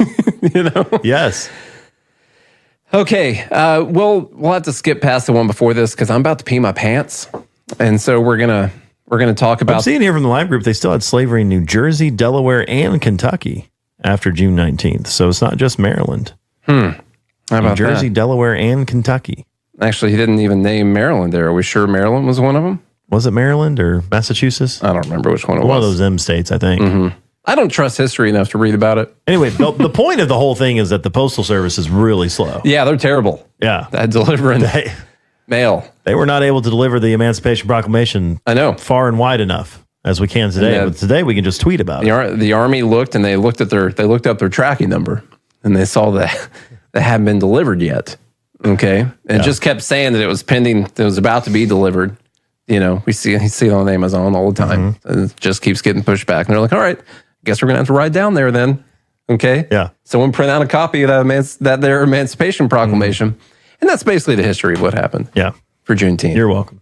So pretty much. Okay, the last one for Dumb Bleep number 7, racism. This comes via a clip from the TV show New Amsterdam, which the commercials for the show were so woke, I'd never, ever thought about watching it whatsoever. But maybe now that I've seen this clip, it could be worth our time, because this is a good explanation of what's wrong with this lady's son. Make yourself comfortable. There's a couch over there. Is he okay? Yeah, he's okay. I had Cephas answer some questions from a Harvard test known as Unrest. It is designed to measure someone's level of social resistance. Social resistance. When people like us oppose the values and policies of the dominant culture. That's right. And what does that have to do Your with son, he feels threatened on a daily basis. Like everything he's earned can just be taken away. He's disenfranchised. But because his life is seemingly free from all this, because he can't name it, he's internalizing it. Name what? Racism. I think your son's tumor was caused by racism.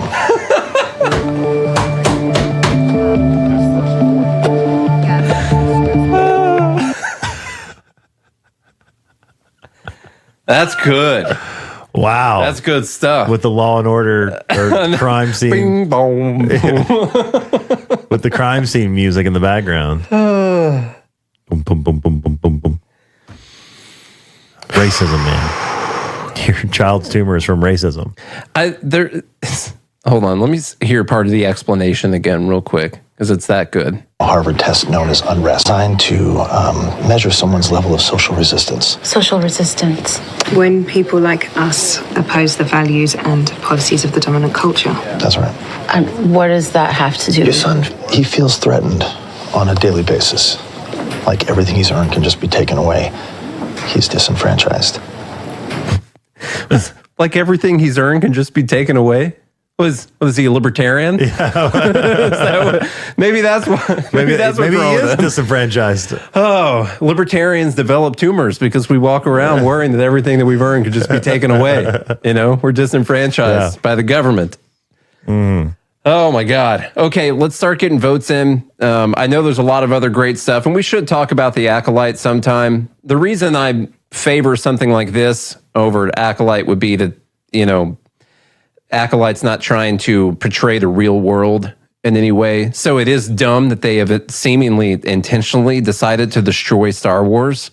Like they just said, screw everything, and they've decided they're going to destroy it in the name of everything Disney stands for now these days. And that sucks, for sure. I haven't watched it yet, so I need to see about that. There were a lot of other great things that didn't make it in today, like Cori Bush saying that she wants, oh man, there's a cure for this. Cori Bush was talking about how she once healed someone's tumor by touching her. And that she should find someone who's grown a racism tumor and just heal it for them, actually, while we're getting votes in. Everyone go get those votes in the Dumb Bleep of the Week channel. We've got, let's see, Charlie, call him out. I'm going to look for this video. All right. Let me get to the channel.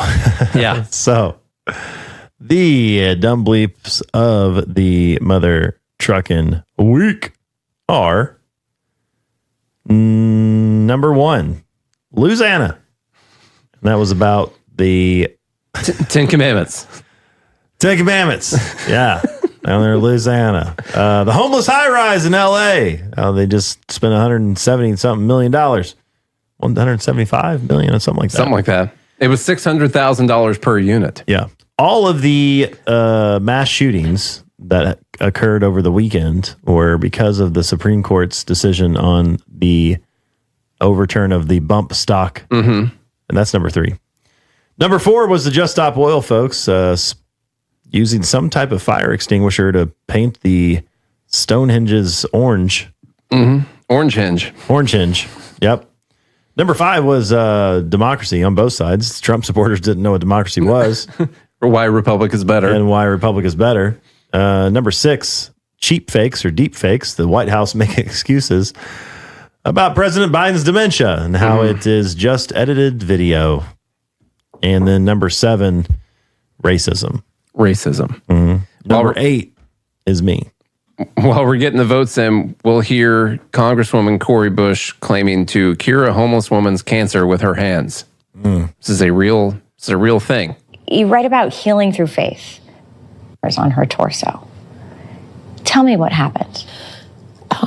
So at that time, I, along with a group of friends, we would go out on the street and just meet with people and pray with people and offer them food. And this lady came to us and she had these tumors. I mean, she wanted us to feel them. And I just remember I put my hand on her and my hand just began to move. And so you assaulted her. The lumps that were there were no longer there. And she was so happy and she went on about her day. And I never saw her again. So you think the tumors disappeared? I do. And this woman was unhoused. She's someone who, had been sleeping in the shelters and sleeping on the street. If I can speak a prayer and I can believe what... So my biggest recommendation... First off, how selfish is Cori Bush? That she could just be walking around healing people's cancer with her bare hands. And instead she decided to go in the Congress and take a hefty salary from Congress where she just talks about healthcare for people when she could clearly just walk around and touch people and their tumor would disappear. I mean, the pure selfishness of this. It's ridiculous to me. Number 2, she said the woman just walked off. She never saw her again. If she had cancerous tumors, she never saw her again because she died of cancer later on. So that's probably why she never saw the woman again, because she's dead from the cancer. I technically believe in miracles and the power of prayer. So I'm not saying the story's impossible. That would be my belief. However, for all the other things Cori Bush stands for, this just seems, I don't know. I don't want to judge her, but at the same time, it just seems a little out of character. Yeah, I don't know. The rest of her public record and character doesn't align. Would be my opinion. I gotcha. All right, we got to fix we got to get the votes all sorted out here. We're going to do, it's now between cheap fakes and racism. So if you voted for bump stocks or Just Stop Oil, remove the votes and put them to either cheap fakes or racism. Do that. And you have, oh my gosh, 5, 4, 3, 2, 1. Cheap fakes is the winner. Thank you so much for hanging out with us this week on Liberty at Night with Nate and Charlie. And remember, as always, you can listen to us every single day of the week on our daily show, which is called Good Morning Liberty. Good Morning Liberty. On your favorite podcast app, 1,280 episodes as of today, 1,280. Go do it. If not, we'll see you again next Tuesday night.